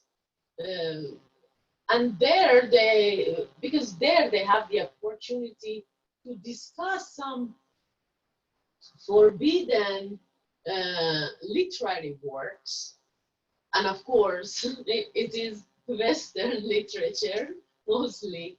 So Nafisi's novel portrays the gradual loss of freedom in post-revolutionary Iran, and the worsening situation for women, and also the war, the violence associated with war, with Iran and Iraq war. But at the same time, the novel reveals the power and comfort of literature, great literature. On the other hand, the author, Nafisi, tries to, not only put herself in the book, in the novel, or her own memories, but also she tries to showcase the cultural and national Iranian memory, and also historicize and document, those memories through literature. Another novel, which is also very well known now in the West, is Marjane Satrapi's Persepolis, which was adopted into an award-winning film in the same name, and has, it's a graphic novel, of course, And it is lauded for its honest and witty insight into life in post-revolutionary Iran. Satrapi herself, as part of the first generation to experience their youth and adolescence during the new oppressive regime, she tries to portray the tension between the young generation of Iranian society and freedom and resistance and rebellion and the moral codes, the strict moral code, and also the lack of freedom of speech, imprisonment, censorship. So she actually portrays very, very controversial and untold stories of post-revolutionary Iran. It is also demonstrating the wider consequences of the discriminatory rules for specific groups of the society, such as women and political activists, for example, artists, singers, and other marginalized identities. The most common types of diasporic literature among Iranian women writers now in the West are prison memoirs, autobiographies, and in most recent years, or the recent decade, poetry, of course. But in the thematic study of these stories, what is often seen is a very deep nostalgia for their homeland and the loneliness of these female authors. Also because some of these female writers have had forced and very difficult migration, and so criticism of social political situation in Iran can be seen in them. And obviously, this kind of criticism can be seen in the works of those writers who have published some or all of their works abroad. Writers such as Mahshid Amirshahi, Fahime Farsai, then again, Marjan, Satrapi, Razar Nafisi, that we talked about them, can be included or embedded in this category. Therefore, as Mariam Hosseini argues, immigrant writers should be divided, Iranian immigrant writers or diasporic writers should be divided into two categories. Writers who have published their work in Iran, like they live overseas, but they publish with a lot of censorships and restrictions, and the writers who publish abroad. And she argues that the common theme of the literary narrations of those writers whose works have been published in Iran, and some of those who have, for example, some national awards in Iran, is often nostalgia for homeland and deep nostalgia for all the memories of the past. So it's less political, or they criticize the politics indirectly. It's, kind of censored. So they are very careful with their language, with the literature they use. And some of the works of Amir Shahi, for example, or the works of Wali Taraqi and Ilham Sharifian, for example, Sudabe Ashrafi, are among these types of narrations. And Iranian women writers have written while feeling the shadow of censorship due to various restrictions. Conservatism and cautious treatment of feminine tendencies and feelings have influenced the writings of Iranian women in diaspora. Immigrant women writers, however, have the privilege of writing freely and presenting a new image of the women or the female author, if they do not seek to publish their work in Iran or keep in touch with the land they left. Shiva by Shahnoush Parsipur is a clear example of such a work. And then these writers should be also divided into two groups of immigrants before and after the revolution. Those pre-revolutionary diasporic writers who usually had forced migrations and criticized the Pahlavi regime and its prisons in their narratives. Vida Hajebi is among that category. And also a group of female writers were forced to leave the country after the Islamic Revolution or during the Iraq and Iran war. And among those works of writers, there is a deep nostalgia again for home, for family, and for their homelands. In Iranian diasporic literature, and particularly Iranian women's literature in diaspora, which are mostly political or nostalgic, the female identity is hidden from view in the shadow of socio-political political issues. I'm sorry, and the grief and homelessness. May I request you to please conclude? Yeah. Sure. Thank you so much.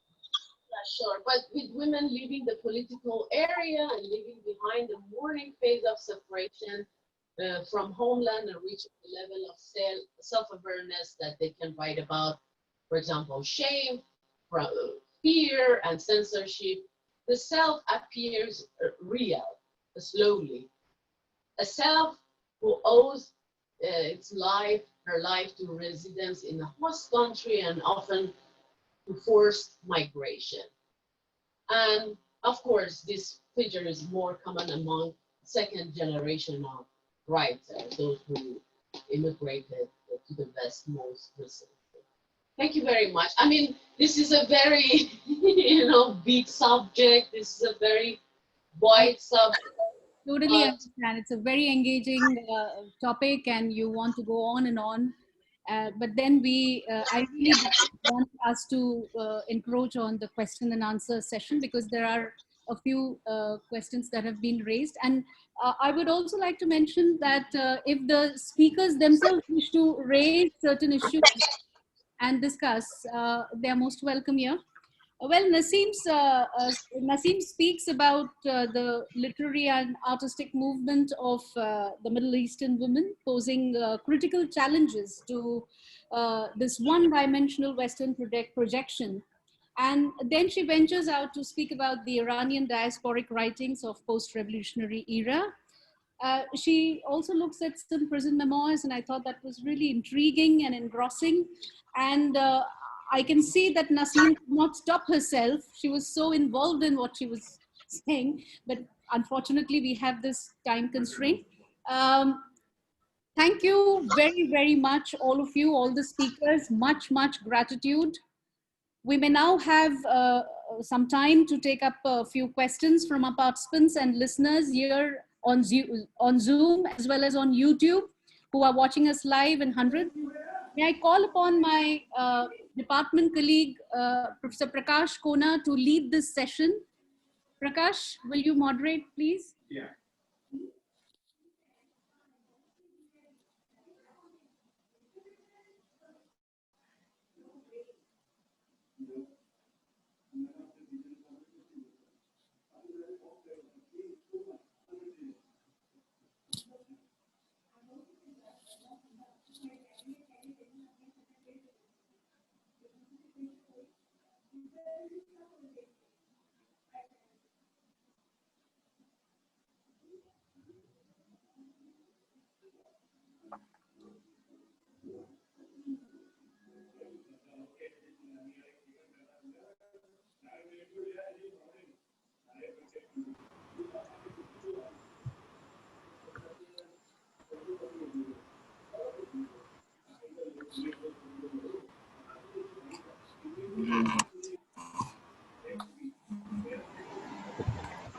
Thanks, Aparna.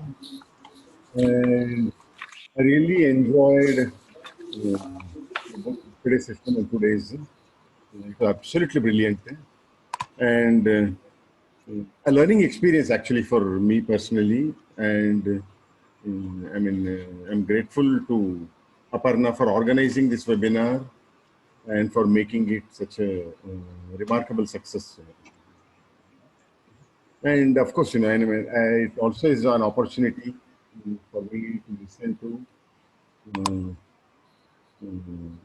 esteemed scholars in the area of diaspora study. And diaspora is, it's always, there's always something to talk about, especially in diaspora studies. Probably that adds to the aesthetic value of diaspora studies. And some of the questions are general and some are addressed to specific speakers. And the first one I want to mention is it's directed to Anil. Do you see diaspora writing as a window to escape one's disability of acceptance in one's own society? The first question is directed to Anil. Hello, Anil, can you hear me? Anil, please unmute yourself. Anil. Yes. Hi, Prakash, how are you? Yes, yes, you Hi, are. hi, Anil, how are you? Hi, how are you? Yeah, can you hear me now? Yes. Yeah. Okay, so diaspora writing as a window to escape one's disability of acceptance. Probably the questioner means the failure to find acceptance in one's own society. No, I would rather say the other way around.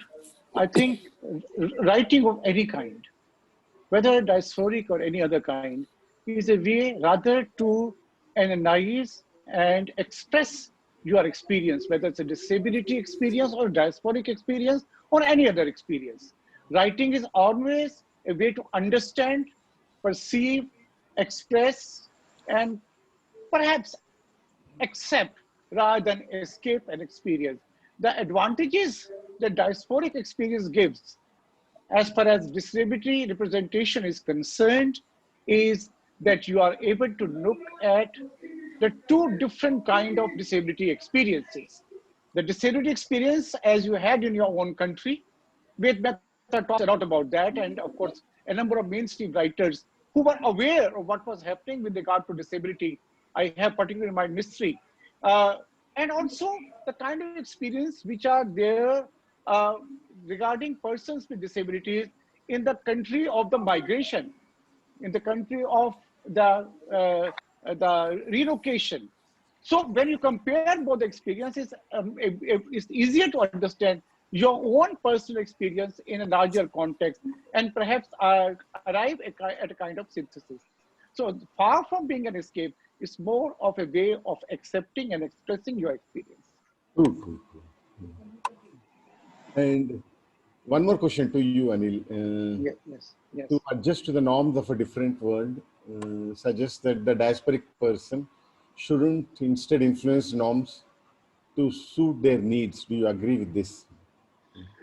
Now, this is also, as I said, a question of center-margin binary between, this is also an interrelated point between disability and diaspora experiences and studies. Because on one hand, the person, am I audible now? Am I audible? Yeah, Yes, you are. yes, you are. The reason I'm asking is okay, one of my earpods had given away, the battery had gone down. So I wonder whether the other one is working fine. Yes. So you see, on one hand, it is necessary for a person who is relocated to imbibe, get integrated in the society because nobody can live alone. True. If that process of imbibing and integrating would necessarily mean a two-way process. But if the first step towards it would be to first find a place and then start influencing. As when we go to any institution as a student, as a teacher, or any workplace or any other place, you first have to get in and find a place and then gradually make your way. Same, I think, applies to a person with disability and a person who is relocated in another country, that you first find a place in your own community. Because just as there are diasporic communities, Indian community in US and all that, there are also disability diasporic communities also in these countries. You would find an Indian disability diasporic community or diasporic communities of persons with disabilities across Asia. Such communities also exist which have not been taken note of. So yes, influence would be there, but that would take much longer than first your own integration and synthesis. I agree with you. I agree with you. I hope that answers, Prakash. Sure, sure, it does, it does. A question from Neil to Professor Swaraj. If identity is a mishmash of many small identities, and those small identities are a mishmash of smaller identities, is this an endless regress kind of thing? Are we splitting hairs? Uh, if identity is a mishmash of many identities and those smaller identities are mishmash of other identities, then it is an endless process of deferral. This was the question? Yeah. Yeah. Well, although I don't really subscribe to any essentialist idea of identity, but at the same time, I am not very much keen on thinking of identity as a continuous process of deferment. It is not really something that I really would subscribe to. After all, we do have a certain identity, which we cannot I mean, this is a very facile kind of thinking about identity, that it is continuously deferred, that it is totally uh, contingent and totally inessentialist. So I really don't accept it somehow. Very true, very true. I agree with you. I mean, it wouldn't make sense to imagine that identity is so fluid that we are nowhere, and we are nobody's. One more question from Divya to you, Professor Swaraj. What is your take on the identity negotiations of the diaspora who had to flee from their home country on account of ethnic strife? Do you think their issues as diaspora are radically different? Yeah, they are radically different. Diaspora itself somehow has become an umbrella term. And that is why I try to, in the very beginning, suggest that it has ceased to be a reliable signifier even that way. Because when we talk about one diaspora, we try to homogenize everything. And this kind of homogeneity is not something which should be done at any cost. The diasporas, economic diasporas have a different, they have different issues. And now, we call something like digital diaspora also. Very true. Now, that is not something the same as somebody leaving or made to leave his home forcibly. Very true. Right? Very true. So Very true. their negotiations are bound to be different. They will be different. I agree with you. And that difference has to be factored into our theorizing. I agree with you. I think I would like my friend Nasim to answer this question. For some reason, I think as an Iranian, she would have something to say on this. Yes. Nasim? Nasim, can you hear me?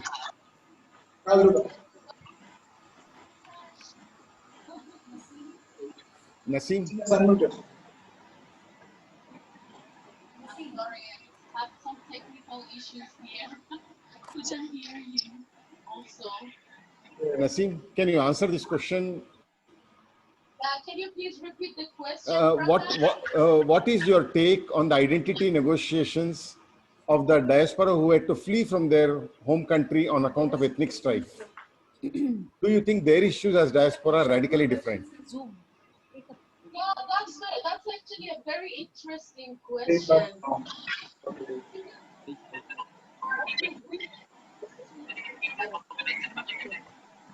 Hello. To flee their countries and start a new life in diaspora, or living a diasporic life in exile, they come from different intersectional identities. So their identities cannot be defined easily.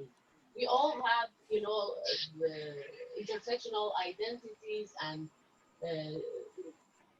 every day we gain new perspectives, and those perspectives actually influence the way we perceive the world, or slowly shaping our identity. And when you, of course, when you go to the host country, such as, like, for example, Iranian women here in the United States, they struggle a lot with the understanding the new culture and, you know, kind of assimilating to the new culture, especially here in the United States, because they really, you know, a lot of people expect you to behave in certain ways. So that makes the situation very difficult for a lot of people who flee their countries. And of course, they face different kinds of oppressions in exile and diaspora. So it's not the violence that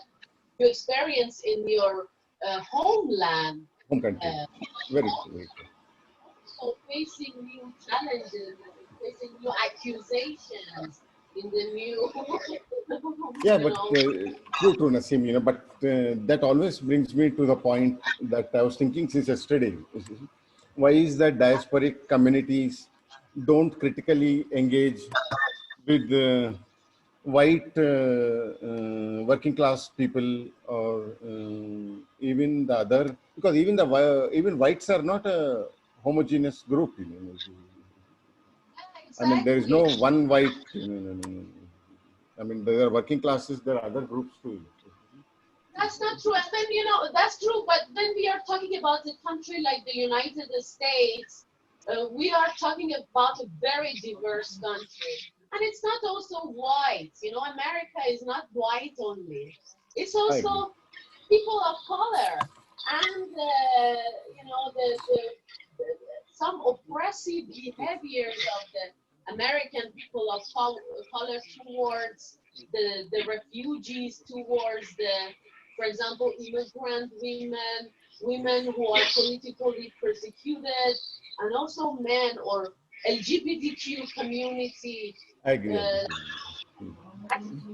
Generalize America with, you know, its white population. True. Thanks, Nasim. That answers my question. And a question to Professor Nandana.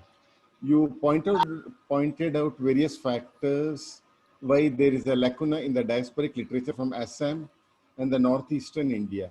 Is there a hope for literature from these parts getting any visibility?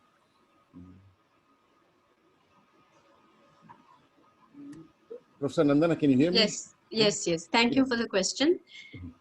Hope for this literature. Actually, the problem I was pointing to was that there are so many. Unmute yourself.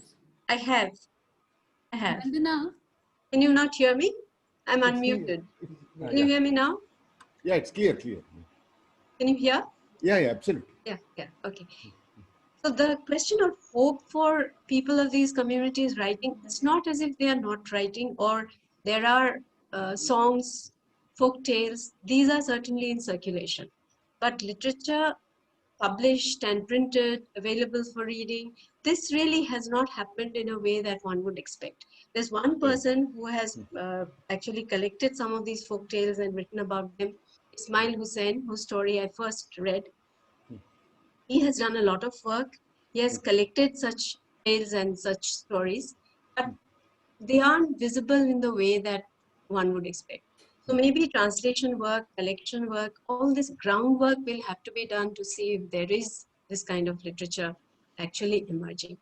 As of now, I don't see much emerging. The major kind of phenomenon really is of mainstream writers, Assamese writers, Bangla writers, writing about these communities. Very Okay? Yeah. And just one more comment is there. Excellent Professor Nandana, Dattaji, and the complexity of the academy, publishing industry, and literary critical enterprise cannot be absolved of ignoring South-South migration and internal displacements and diasporas. So yes, certainly. Just a comment. Okay, thank you. And one from Muhammad Ali to Professor Swaraj Raj. The ethics of place has long been debated among many philosophers. Correct me if I'm wrong. Heidegger's notion of dwelling is linked to territoriality, which is a phenomenon of belonging. Within the age of globalization, now Heideggerian idea of belonging is not in favor of a model that can embrace cosmopolitan fluidity, flux, and hybridity. Could you please state your opinion of that?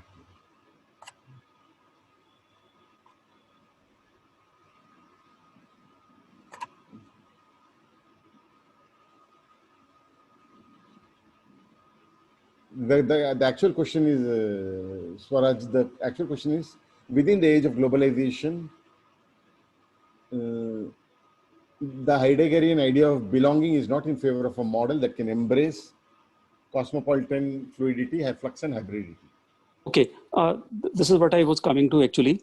I say that I really agree to this proposition. I agree to what Muhammad Ali says. There is no doubt about it. Heidegger was essentially a modern thinker. And we do say that he is postmodern because the way he deconstructs certain things, especially the way he goes into the etymology of words, and he does a lot of deconstruction that way. But otherwise, this idea of fluidity, endless fluidity, and this cosmopolitan fluidity, flux, and hybridity, they are, I believe, essentially postmodern ideas. And Heidegger, territoriality for Heidegger was very important. And if I may add here, although we are discussing Heidegger, but then let us also look at the way he sided with the Nazis. And that itself shows his territoriality, that he was himself not deterritorialized in the way in which Guthrie and Felix Guthrie and who's the other fellow who's his friend, they have written that anti-Oedipus book, the way they talk about deterritorialization, he was not deterritorialized like that. So I agree with this, I accept it. I agree with your response. And just there's one more question here. It is just some detail, It was a marvelous talk on the gaps, loopholes in the mainstream diasporic studies. Can you please name the Armenian poet you referred to during your talk? Yeah, I can just now. Nora. Okay. Nadjarian. Nora Nadjarian. Nora Nadjarian. Yeah. Oh, thanks. And one question, probably which your talk has already responded to at some level. Can we pursue the diasporic subjects who suffer from marginality and othering in the host countries as possessing an exilic identity rather than a hybrid diasporic one? Can you please repeat the question? Can we perceive the diasporic subjects who suffer from marginality and othering in the host countries as possessing an exilic identity rather than a hybrid diasporic one? Are they exiles rather than to be seen within as hybrids? No, I would see them as exiles, basically, exilic identity. In fact, if we look at the idea of exilic identity and the idea of belongingness in exile, that itself constitutes some kind of hybridity, because the exile is at some place. It doesn't really mean that he doesn't really belong at all to that place. Some belonging is there. And then he's also looking back home. Some nostalgia is also there. So that much of hybridity can be granted. But otherwise, I don't really accept the postmodern idea of hybridity for an exilic subject. Very true. Very true. Akash, if I may comment on this point. Yeah. No, you see, it is perhaps sometimes assumed that a person who would be perhaps at the margins in the home country, right, when he or she would go abroad to a different country, relocate, the marginality would not be over. But that doesn't happen. There's a different kind of, there are various kind of marginalities operating there also. For instance, if we talk with respect to disability or gender, discrimination is not all over in the Western countries with respect to these two categories. These two categories, to an extent or the other, would be marginalized within the communities in those countries also. So a person who relocates from another country to the one where he or she does, then imbibes various kind of marginalities. He may escape to an extent from the marginality he or she suffered from his own country. But then in the process, he would also inherit the marginality which is already present in that other country, along with the marginality which is also there for a diasporic in that country. So it is a very, very flux kind of situation. You may escape from some marginality, but you may inherit some other. This whole idea that the foreign countries or the relocated countries are utopias is not true, because they are, even the original citizens of those countries were not Right. like diasporic, also suffered from marginality. It's not that I was on very hunky dory there. That doesn't happen. Yeah, Very, very. I believe if it were true that the countries that we want to go to are utopian, then there would be no diaspora at all. Yes, Exactly, absolutely, exactly. absolutely. We Wonderfully would put. not be talking about end diaspora. Wonderful, Yeah, wonderful. Yeah. The question only wouldn't arise. You're right. And this is why I was trying to make the point that part of the critical engagement with mainstream majoritarian culture is important. Because at the end of the day, even somebody like Martin Luther King was able to talk to the whites and was able to convince the whites that civil rights are important for black people. So in that sense, that critical engagement is extremely important, I always think, because the isolationist view is, unacceptable in the modern world. But anyway, one question from Saleh to Professor Swaraj. How do you see the intersection of contested belonging and home as a story of the past for diasporic identities? And as no one today is purely one thing, what is your take on cultural identity? And probably you answered this already. As a fluid entity that keeps straddling the borderline between the old heritage and the mainstream culture. No, I have not addressed this question as yet. Well, the first thing is that I don't really believe that belonging itself can be contested. Belonging can be marked by ambivalence, but it cannot be contested somehow. This is my personal idea. What can be contested is the idea of home. How do you look at home? Home is a place where you invest all your emotional energies. Home is a place where you want to go back if you have one. And home is a place also, it's also the place that you're looking for if you have gone away from home. So home itself can be a contested place. And if we go into the etymology of the word home, and if we go to Freud, the way he takes up the whole issue in his essay, the uncanny, the word home comes from Heim, German term home. Heim, from Heim. Heim is actually, according to Freud, the place that we have come from. And it can be antenatal existence also, the prenatal existence also. So mother's womb can be the primal home.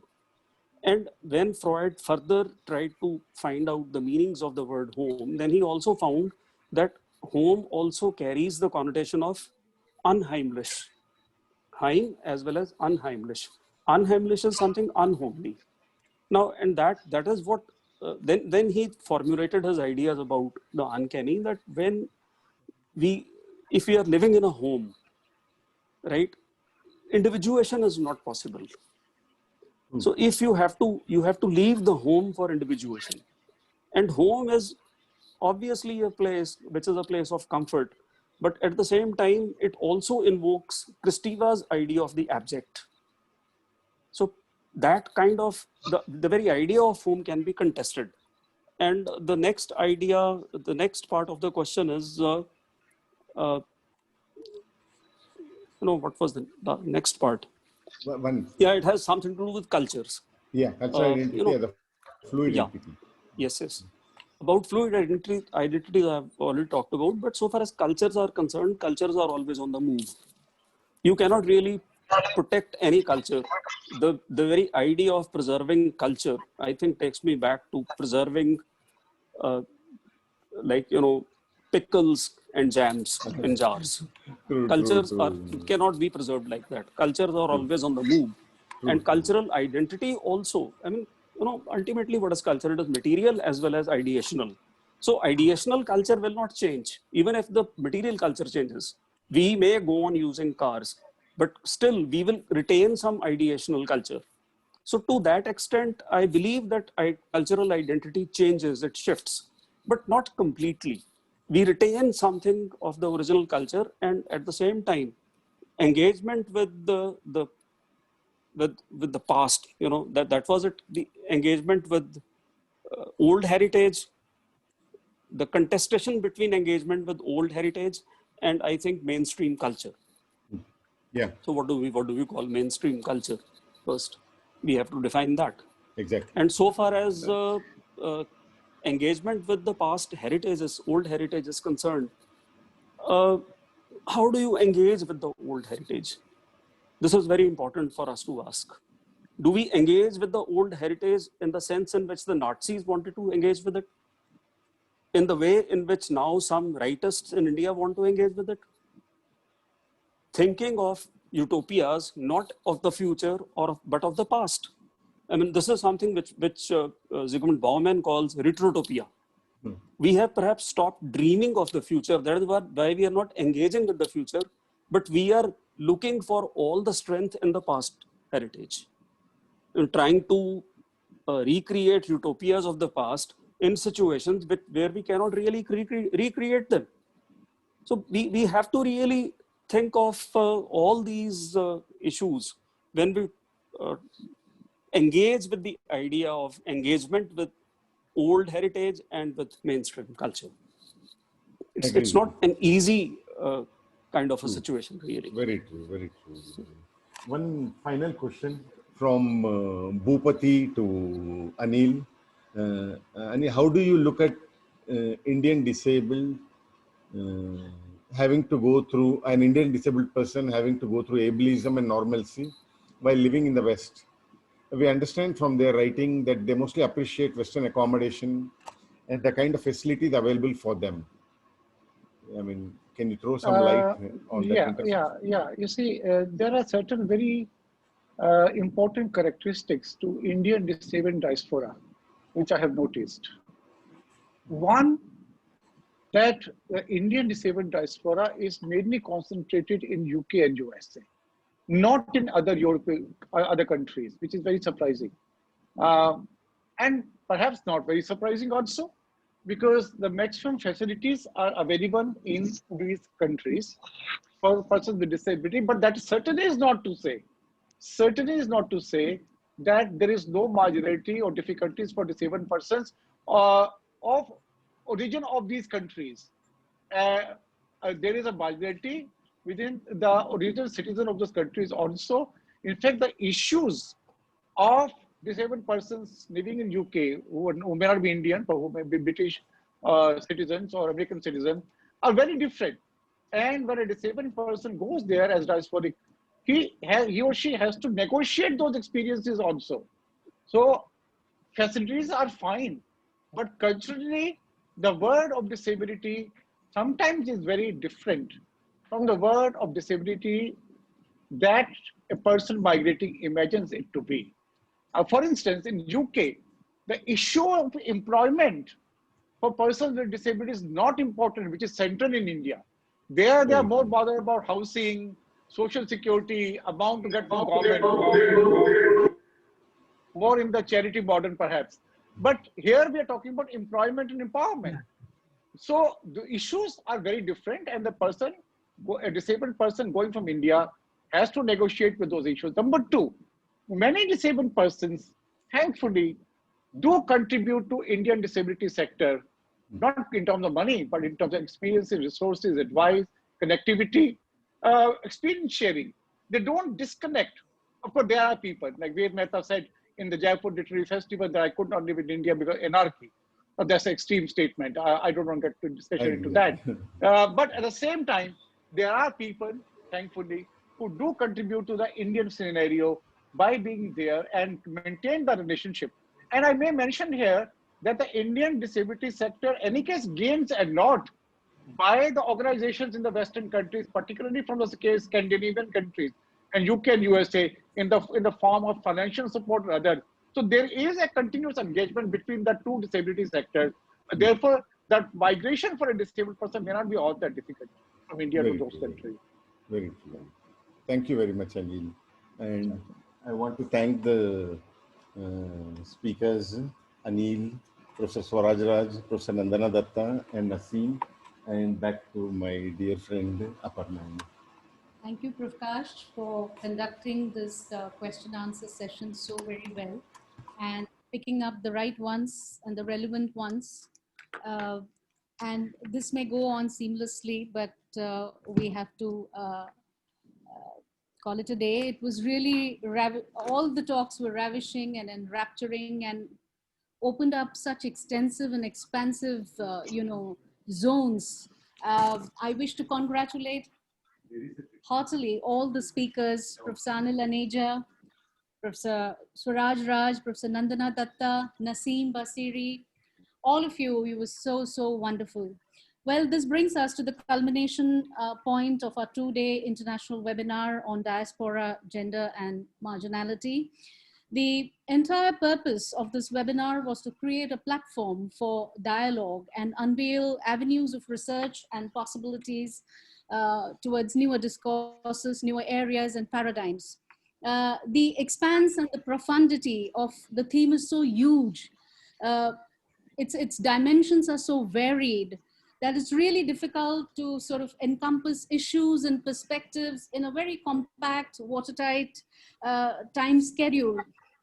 But as a moderator, as a coordinator of this international webinar, I tried my, I won't say I have tried, and our esteemed panelists have perhaps tried even harder to, and it was such a wonderful, illuminating, two-day, webinar that we had. I'm sure that the student community out there, the research fraternity out there, have definitely ameliorated their thinking prowess towards directions perhaps they had not charted before.